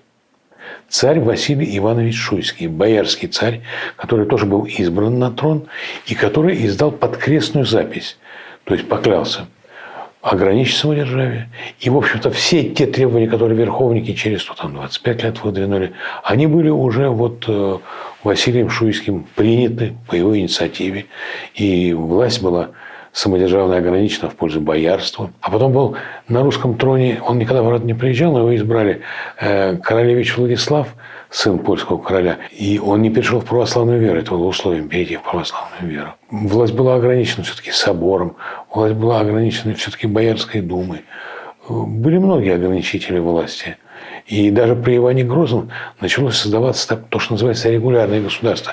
Приказы – это постоянно действующие органы исполнительной власти, которые потом станут в XIX веке министерствами, по сей день являются министерствами. Так что власть строилась. Соборное уложение 1649 года дало юридическую формулу существования Российской империи. Да, это апогей, так сказать, самодержавной такой вот неограниченной власти, но все-таки были уже юридические нормы, уже народ познакомился, что есть закон, есть право, по которому следует жить. Им народ требовал, чтобы вот это соборное уложение было напечатано, а это значит, что уже была грамотность, и люди хотели читать. И городские восстания, которые были тогда на Руси в середине 17 столетия, они требовали не только хлеба и зрелища, они требовали также и вот правосудия и законов, равных, общих для всех, обязательных для всех. Что касается верховников, да, они проиграли. Они жестоко расплатились своей жизнью за это. Это была не последняя попытка, кстати, русской аристократии ограничить самодержавие. Потому что последние декабристы, они, как сейчас говорят, в одном флаконе. Это и последний дворцовый переворот, и первая попытка революции. То, с чего начали декабристы, это изменение политических, правовых, экономических устоев, отношений собственности, отношений власти там, и так далее. Причем декабристы были разные. Там Никита Муравьев был демократом таким и сторонник федерального устройства России. А Пестель был такой диктатор, якобинец, жесткий централизатор и вот упроститель. И такой вот русофил, хотя он был немец по этничности своей и лютеранин по вере. А Никита Муравьев был представитель старинного боярского аристократического рода. Да, проиграли верховники, да. А дворянство выиграло. Начинается подъем уже дворянства. И в скорости они смешаются, аристократия и дворянство. И аристократия лишь будет верхушкой дворянства. Не более того. Но это будет общий класс. И когда Петр III, недолгий царь на русском троне, муж Екатерины II, когда его свергнет, и фактически даст команду убить его, при нем издается, 18 февраля 1762 года манифест о вольности дворянской. Можешь делать, что хочешь. Можешь ехать за границу и воевать. И получишь сам чин генерала, возвращайся, будешь и здесь генералом. Можешь жить в этом своем имении и обустраивать свое дворянское гнездо. Хочешь идти в службу, в воинскую, в Россию, в гражданскую, пожалуйста. Делай, что хочешь. И вот началась эра дворяновластия, дворянократии, на которую Екатерина опиралась, постоянно бросала жирные куски, имеются в виду крепостные земли там, и так далее. И это был золотой век, который подготовил рождение русской культуры. Уже тогда стали появляться там Державины, там, Фанвизины и прочее. А потом уже начало 20 века. Вот. Все заплодоносило.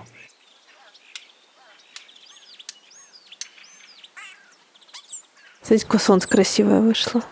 Ну да.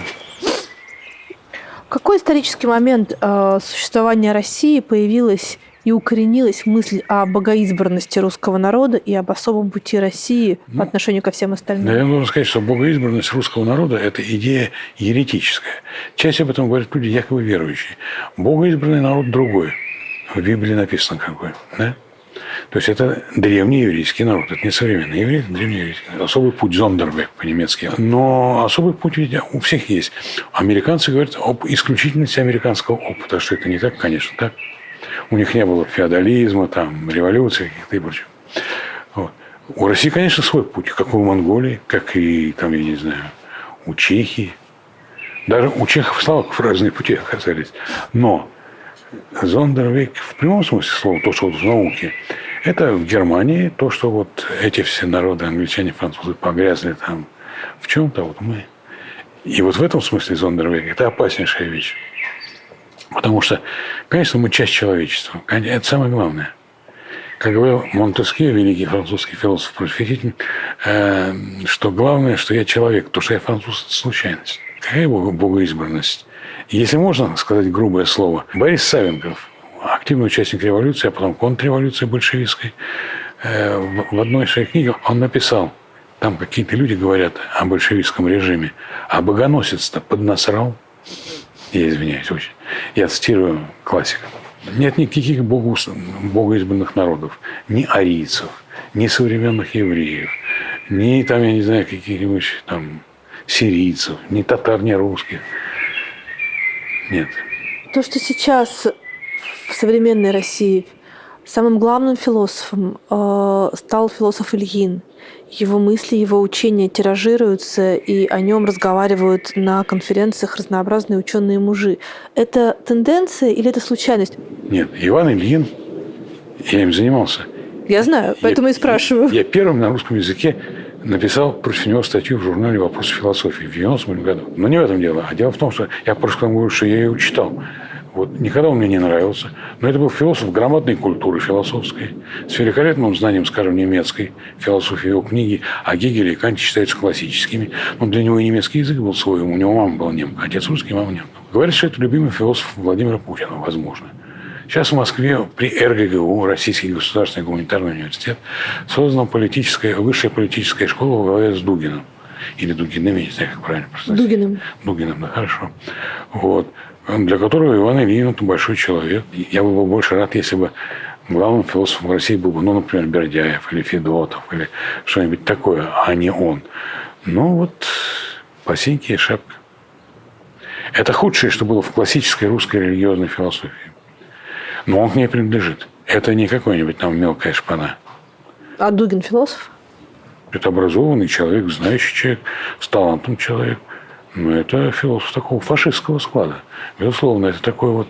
Я статью написал в «Новой газете Европа» обо всех этих делах, о традиционных ценностях, о сатанинском Западе, о гниющем Западе, о коллективном Западе, о том, что Украина – это часть России, там, о том, что когда победим, все это будет в одном, значит, государстве, о том, что нужно возродить СМЕРШ, эту страшную военную контрразведку, что нужно возродить главпул, главное политическое управление армии. Нужна новая идеология, наша, русская, настоящая. К чему это приведет? Это уже привело к тому, что в России неототалитарная система.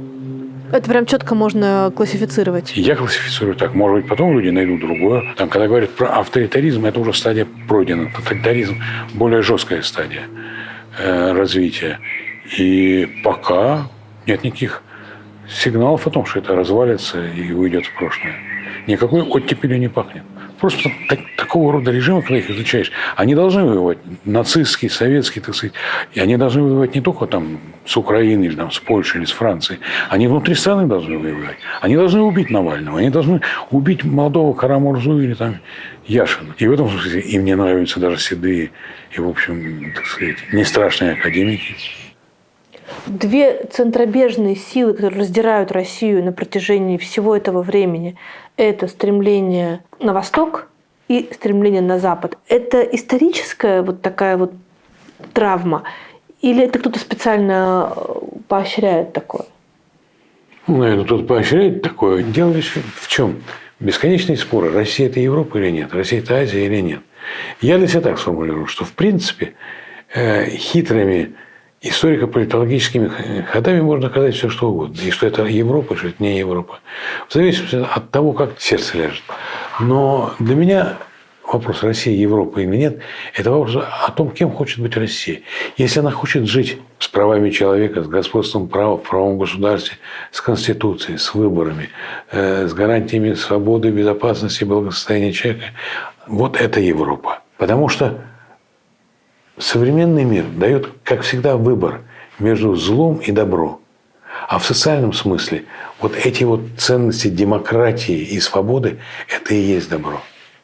А игры, что у нас, собственно, путь демократии, они для нас, там это Запад и так далее, эти игры уже закончились в 1945 году тем, что ни одного города германского не осталось живьем. Эти игры закончились, когда сталинизм прошел, ленинизм по России, десятки миллионов людей погибли, и элиты уничтожались, как говорил Каганович, мы снимаем людей слоями, да? Когда 2 миллиона иммигрантов, русская элита, вот вы говорите о иммигрантах, оказалась выброшенной на Запад, ее труды не пропали даром, но для нас, потомков, а их современники были лишены, они не могли читать Набокова, они не могли читать, там, я не знаю, слушать Рахманинова когда-то. Они потеряли как общество? Естественно.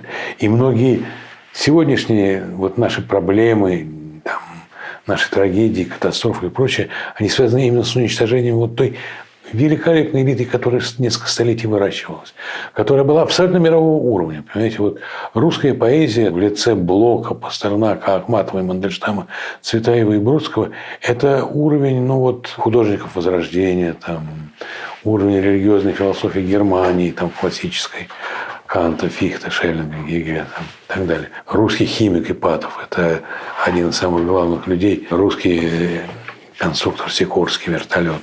Русский инженер Зворыкин цветной телевизор. И так далее, и так далее. У американцев, французов, немцев еще больше, но они жили все-таки в лучших, в более благоприятных условиях. И у них традиции глубже. У них раньше началось образование, просвещение и так далее. Но русские шли семимильными шагами. В своих участившихся в последнее время исторических опусах Владимир Путин постоянно напоминает о том, что он считает, что украинского народа не существует. И он приводит разнообразные исторические справки на этот счет. Могли бы вы, будучи специалистом по истории, каким-то образом с ним поспорить? А воюет он с кем тогда, если украинского народа нет? Он воюет с фашистами. А кто фашист, тут он Зеленский фашист? Нет. Там могут быть люди умные или не умные, талантливые, смелые, или, так сказать, трусливые, вороватые или более честные. Могут быть разные, но я не знаю там про фашистов ничего. И никто не знает, кто такие фашисты. Но он говорит, что вот история устроена таким образом, что там не было никаких украинцев, что это часть русского народа, и мы все вместе русский народ. Нет, украинский народ, русский народ и белорусы – это народы, которые относятся к категории восточных славян. Но это где-то в районе 15-16 века произошло разделение языков на вот великорусские, малорусские и белорусские языков. Соответственно, часть украинского будущего и белорусских народов, они находились в составе Великого княжества Литовского и жили в других социальных, политических, экономических условиях, чем великоросские крестьяне, горожане там, и так далее. И, разумеется, они воспитывались несколько иначе. Вот, например, в центре Москвы Ленин и лобное место, где рубили головы. А в центре Киева Подол. Там памятник Магдебургскому праву. А Магдебургское право – это такой свод юридических установлений, который регулировал жизнь в городах Восточной Европы. В Восточной Германии, в Польше, в Литве, в Белоруссии, в Малороссии и так далее. То есть совершенно разные, в разных исторических, культурных условиях, языки, традиции. Ну, конечно, украинский народ, язык славянский, но я его не понимаю. Я отдельные слова понимаю, но я его не понимаю. Украинская культура существует, ну, разумеется, существует. И украинские города существуют, и украинская наука существует, ну, как есть русская наука, белорусская, ну, как часть мировой науки, разумеется. То, что Украина юридически самостоятельное государство, это даже не обсуждается. Россия это всегда юридически подтверждала в целом ряде документов. Наличие Украины как государства такого политического, как субъекта международного права, члена Организации Объединенных Наций и прочее. Более того, Россия даже гарантировала неприкосновенность территории украинской неоднократно.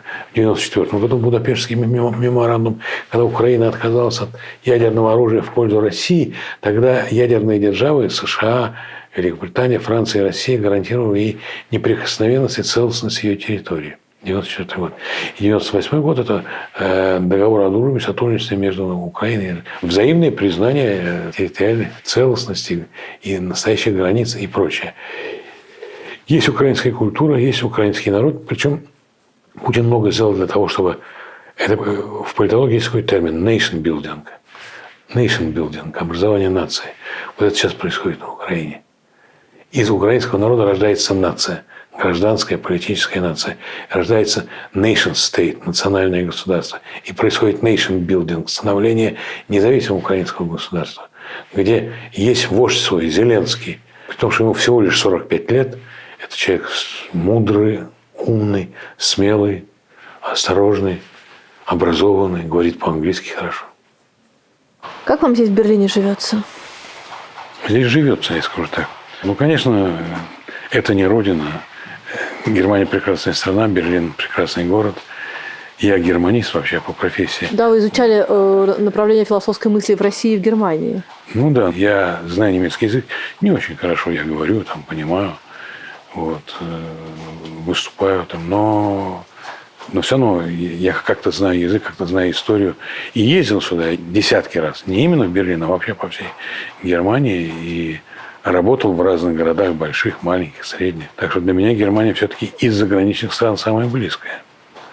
И в этом смысле я вот рад, что я здесь, а не, скажем, где-то. Потому что, ну, хоть что-то я знаю про Германию. Понимаете? Тяжело? Знаете, есть такая поговорка русская: где родился, там и пригодился. Вот. Я москвич. Для меня Москва лучший город на земле. При том, что я понимаю, что это совсем не лучший город и не самый красивый. Питер там куда более. Но Москва, она внутри сидит. Можно ли говорить о том, что Курбский – это первый политический иммигрант на Руси? Ну, так говорят. Но все-таки это не то. Ведь Курбский, это с нашей точки зрения, уехал в эмиграцию. А с точки зрения Курбского, он просто отъехал от одного государя к другому государю. Это вот несколько иное. В иностранных языках нет вообще такого понятия, как иммигрант. Есть иммигрант, тот, кто приезжает, а эмигрант – это русское ноу-хау. Как вообще взялась эта традиция отъездов по политическому несогласию? Ну, это началось с рождением русской интеллигенции. То есть она уже существовала, там, скажем, в 30-е годы 19-го столетия. И вот тогда они стали отъезжать. Перед Герценом Огаревым уехал такой человек по фамилии Печерин. Он стал католическим монахом. Какие-то еще люди. А потом, опять же, как вот разделить иммиграцию? Гоголь любил писать о России гениальные вещи в Риме, например. Я его понимаю. Достоевский писал гениальные вещи о России, там где-нибудь в Висбадене. Там. Ряд славянофилов умер в Европе. Не у себя на родине. Например, мой герой Юрий Самарин – Это человек, который дал модель освобождения крестьян. Он умер здесь, в Берлине. Вот тут все перемешано. Но вообще эмиграция постоянно существует. И 19 век, 20 век, и вот 21. У меня есть такое предположение, что это связано с тем, что не всем людям хватает места в России. Вот этим не хватает. Вот в такой огромной России не хватает Но всем дело места. ведь не в этом. Этим людям там не дают развернуться, жить. Но есть еще эмиграция внутренняя, когда человек остается на родине, но он находится во внутренней оппозиции к тому, что происходит. Например, Чаадаев. Конечно, он был эмигрантом в себя, так сказать, в свою душу, в свою память, в каких-то своих немногих друзей.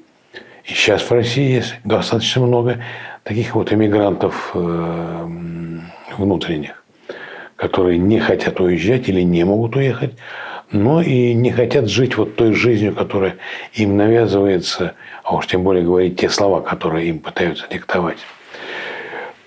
Наличие эмиграции – это свидетельство неполного здоровья организма. Вот миграция – это нормальное дело. Особенно в современном глобальном мире. Человек, пожалуйста, может уехать в Рио-де-Жанейро и строить там дома архитектора. Может потом приехать в Амстердам, а может поехать в Казань.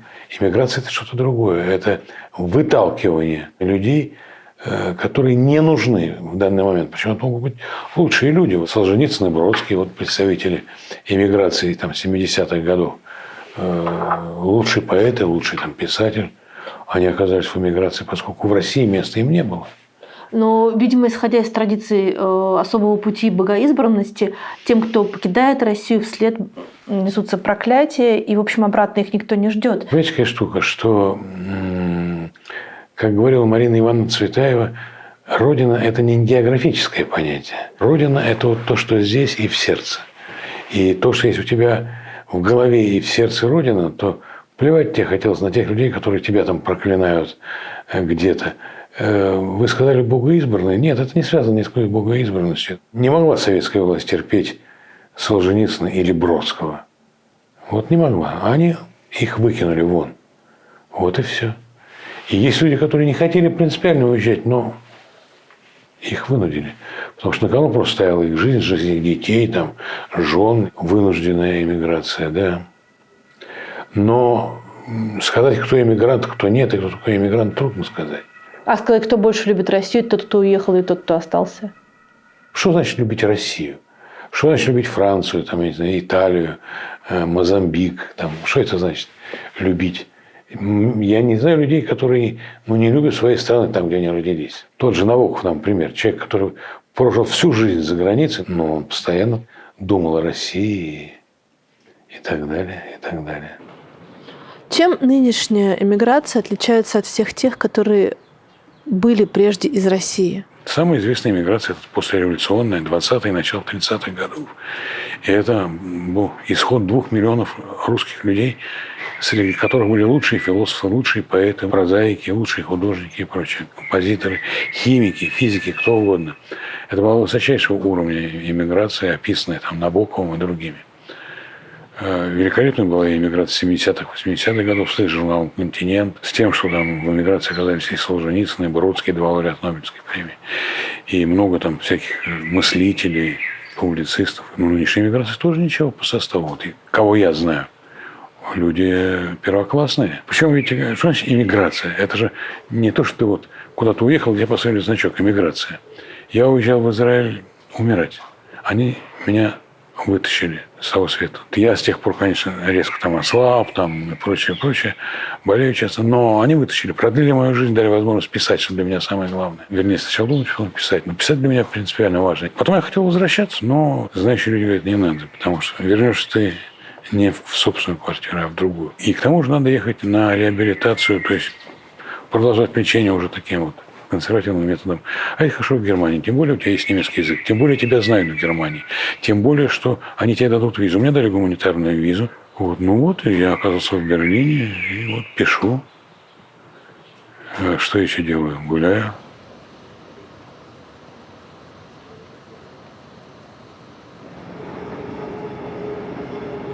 Человек, который живет за пределами своей страны 5, 10, 15, 20 лет, Он любит ту Россию, которая действительно существует, или некую свою воображаемую, прекрасную родину, которой на самом деле нет?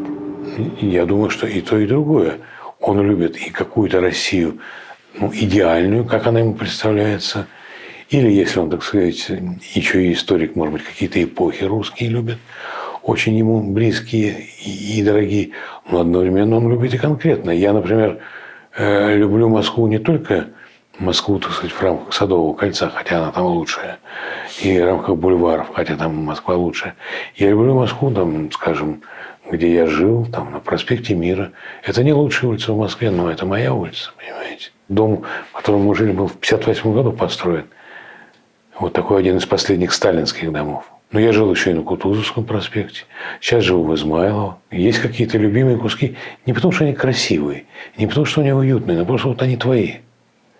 А может быть, совсем по-другому, что не твои красивые и уютные.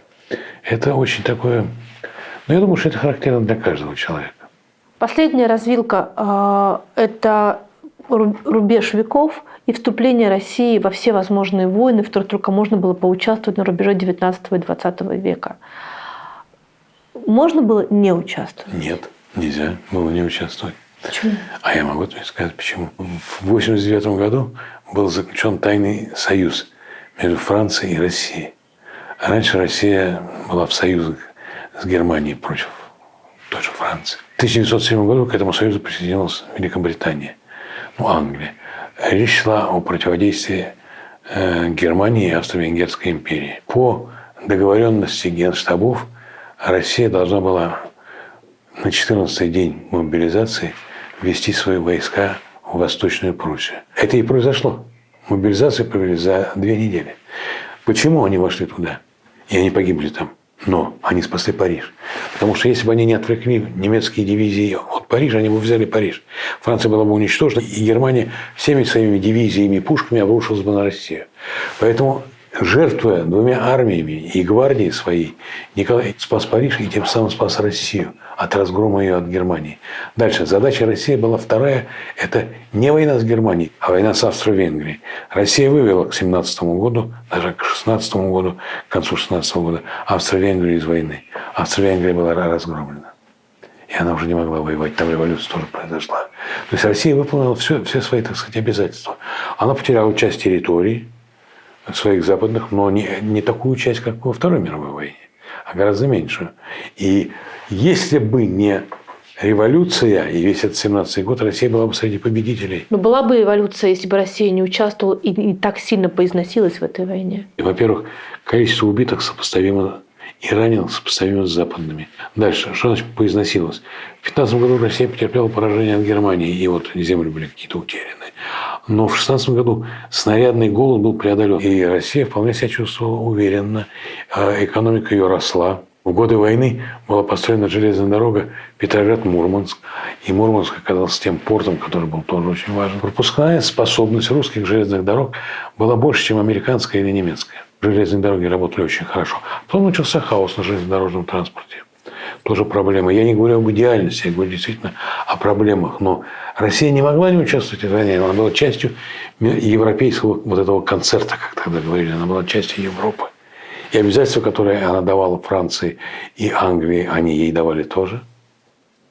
Вот. И даже, еще раз говорю, трагическая гибель армии Самсонова и Рейнкампфа, она была, так сказать, окуплена тем, что Франция была спасена и дралась еще несколько лет. И победила, в конечном счете. Ваша бабушка прибыла в начале 20 века, в 17 году в Россию, в том же самом пломбированном не вагоне, но поезде, в котором пребывал Ленин. Правильно? Ну да, видимо, да, так. Она была революционных взглядов, но не была пламенной революционеркой. Нет, она была революционных взглядов, безусловно. И она прожила с 7 по 17 год в, значит, Швейцарии, Франции, Германии, там, Италии. Она была социал-демократка. Первый ее муж был перс на службе русской армии, Шах Шаги Ахметов. Шахи были приравнены к графам. Поэтому бабушку все ее подруги даже уже в старости называли «Ваше сиятельство». А второй ее муж был польский революционер Владислав Александрович Кобылянский, который был до знакомства с моей бабушкой любовником мамы Марины Цветаевой. Он был польский революционер, который бежал с каторги, там, переплывал какие-то реки и прочее, прочее. Вот. Он был на 14 лет ее старше. Вот он был мужем и учителем. И он был процветающим журналистом. Он писал в петербургские газеты, в польские газеты, в французские газеты. Его друзьями был Плеханов, Жана Жареса и многих других крупных деятелей того времени. Я не думаю, что она была такой уж там революционер, но она была дочь гвардейского генерала, который, в общем, был таких либеральных взглядов. То есть какие-то традиции такой, что ли, оппозиционности были в семье. Были предки-декабристы, братья Беляевы, морские офицеры, гвардейский экипаж. Там было несколько родов. Вильяшевы, Беляевы, Бенецкие. Они были помещиками Тверской губернии, Старицкий уезд, и Гдовский уезд Псковской губернии. Есть версия, что Ларины списаны с помещиков Вильяшевых. Одной из Вильяшевых, Кате Вильяшевой, Екатерине Васильевне, посвящено очень хорошее такое вот любовное стихотворение Пушкина. «Подъезжая под Ижора, я взглянул на небеса и вспомнил ваши взоры, ваши синие глаза», ну и так далее. Ну, а бабушка, вот она там училась, в Сорбоне училась. Она хотела получить высшее образование и бежать из дома. Но для того, чтобы поступать, надо было знать латынь. А в женских гимназиях латынь не преподавали. И ей наняли учителя латыни Александра Шаги Ахметова, или Шуру, как его называли, будущий муж. Но, видимо, обучая латыни, они, так сказать, влюбились. Из романов история. Да, он был помощником присяжного поверенного Карпчевского, очень известного тогда адвоката. Он был социал-демократом, но он такого был меньшевистского плана. А бабушка, она познакомилась с Лениным, когда в Финляндии во время Первой русской революции проходила какая-то большевистская конференция, их социал-демократическую молодежь бросили помогать. Там, не знаю, кофе, чай, там, колбаса, там, стулья поставить и прочее. У нее уже был к этому времени ребенок от этого шаха. Вот. И она потом, я уверен, что она это придумала, что Ленин учил ее, как с маленьким ребенком обращаться. Я думаю, что А ему-то откуда знать? Вот я говорю, что молодой мужчина, у которого никогда не было и не будет детей, ему откуда знать. Она об этом потом писала в своих мемуарах, но я думаю, что это придумка. Но она знала Ленина, она знала хорошо Дзержинского, Свердлова. И вам, маленькому, она все это рассказывала? Да, пионеру, да. Все она мне это рассказывала и про дворянских предков. А про Ленина что говорила? Восторг был полный. Это был самый красивый мужчина, которого я видел. Я говорю, да ладно, маленького роста, лысый, картавый. Это вы такое могли себе позволить в советское время говорить? Мне было 22,5 года, когда она умерла. Она в 72 году умерла, да. Но, скажем, в 70-м я уже мог ей такое говорить. Я уже был, так сказать, антисоветски настроен.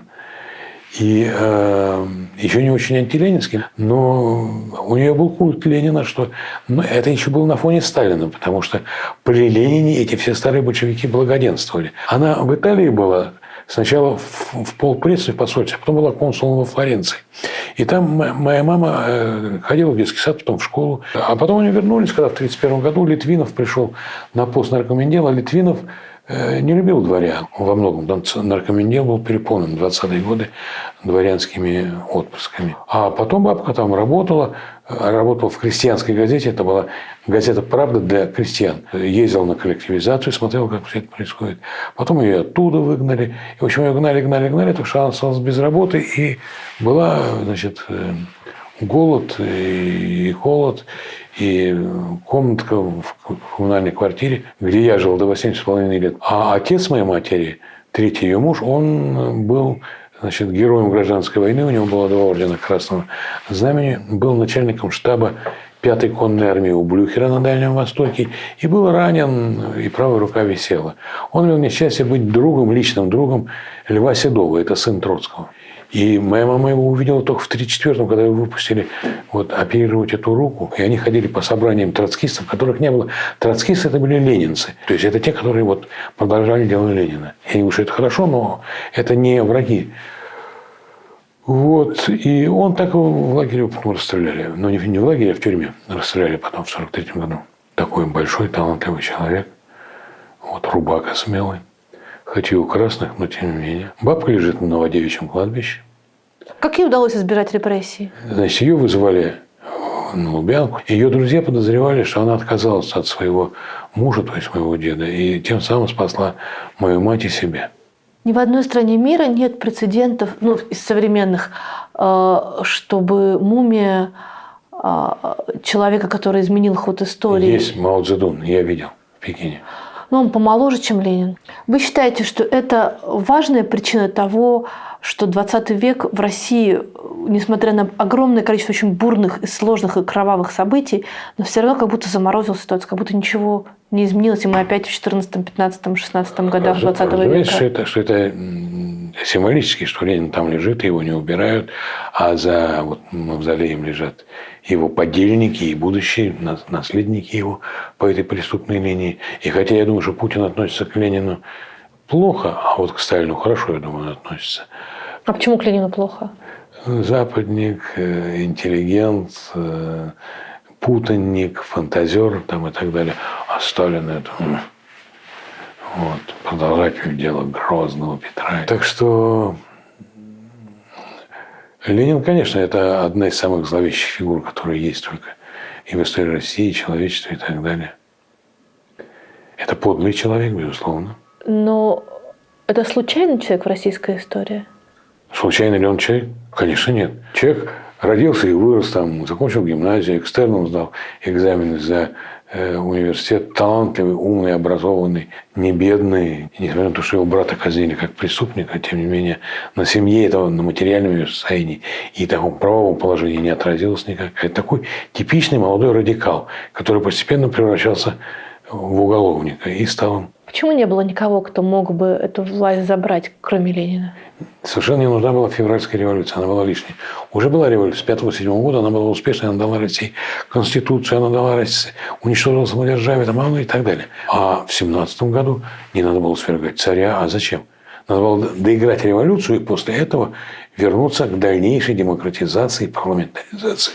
И в России могла бы оставаться, как там в Англии, или в Бельгии, или в Нидерландах, парламентская монархия. Я считаю, это идеальный строй для европейских государств. Испания вернулась к этому со временем. И это могло в России быть. Есть целый ряд причин, по которым это произошло. Одной единственной причины не было. Дело случая во многом. Дело безответственности кого-то. Я имею в виду, прежде всего, либералов. Зачем они готовили свержение царизма? Я знаю зачем. Я предполагаю, вернее.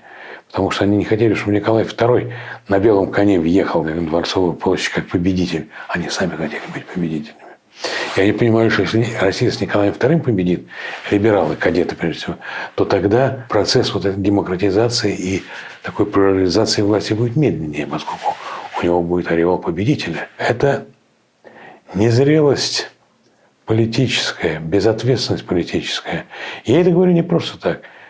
Милюков об этом пишет, а ему можно верить. Это лидер русского либерализма и изощренный политик и прочее, прочее. Выдающийся историк. Россия сорвалась в 17 году в пропасть. Гражданская война довела это до предела, потому что вернулись озверевшие люди, а потом большевистский террор. НЭП чуть полегчало, но это полегчало экономически, а террор чекистский продолжался, и арестовывались, уничтожались бывшие дворяне, бывшие офицеры, священники, раввины, муллы, культурные люди, профессора, художники и так далее. Но потом уже начинается большой террор, страшно. Как Россия все это выдерживает, по-вашему, за счет чего? А народ в этом не участвует. Разве виноваты Ленин, Милюков там, или кто-то еще? Народ еще как участвует в этом?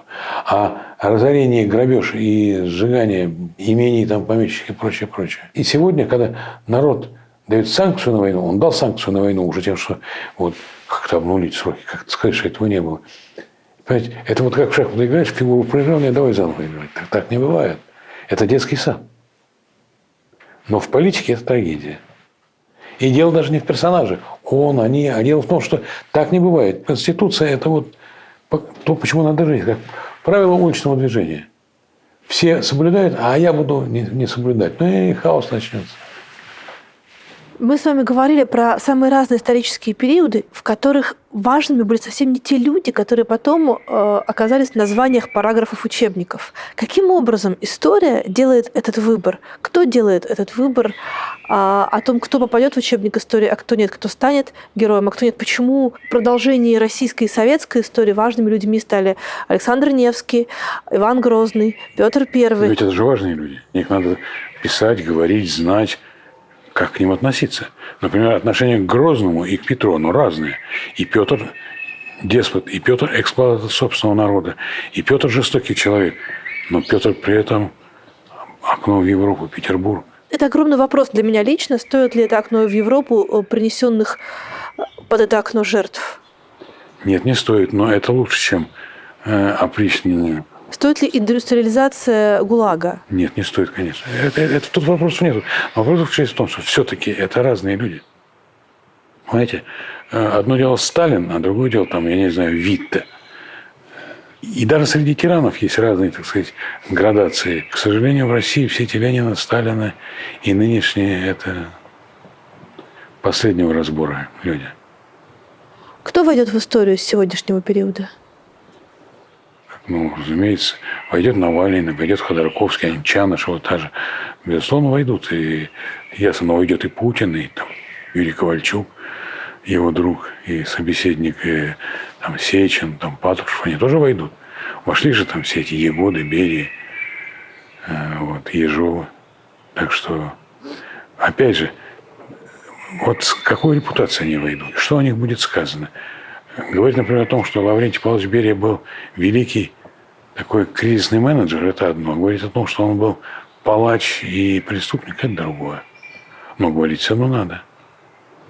А может получиться так, что вся эта история будет переписана таким образом, что чуть ли не Украина уже сама напала?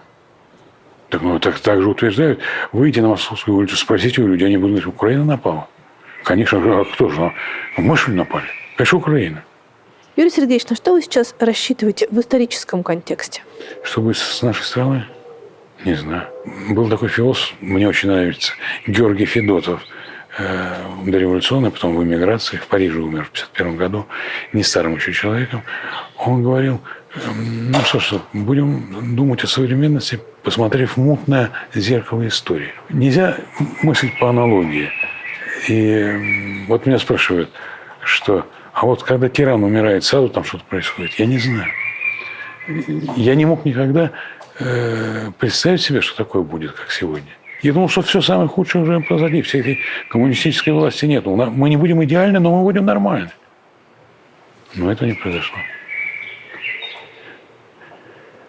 Вот. И, конечно, это огромная вина моего поколения. Потому что, ну, вот, собственно говоря, мы пришли на смену шестидесятникам. Шестидесятники помогли Михаилу Сергеевичу после того, как закончились 60-е годы. Они потом помогли Михаилу Сергеевичу провести то, что он делал.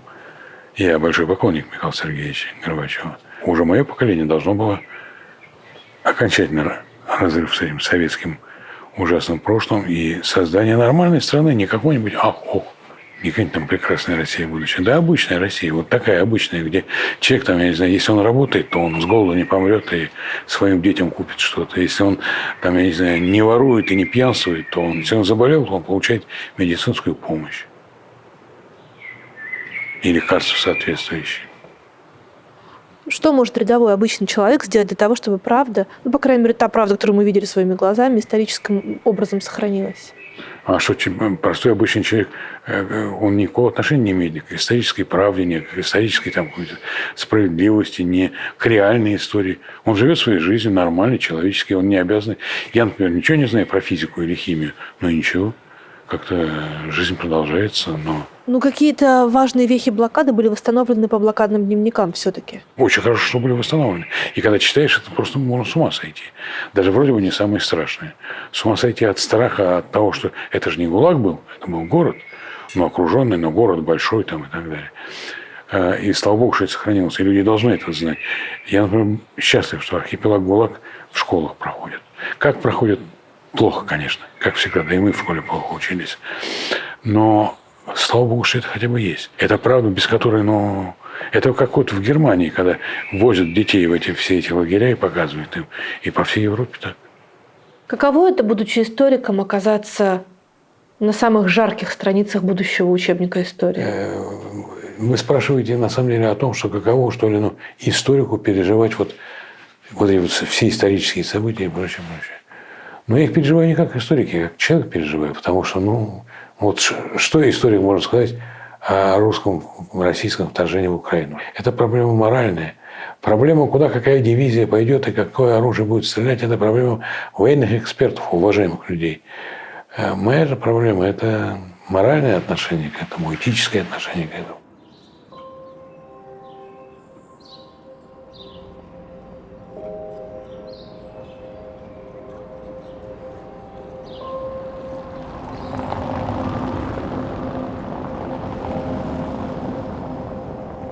Выберите, пожалуйста, милосердие или справедливость.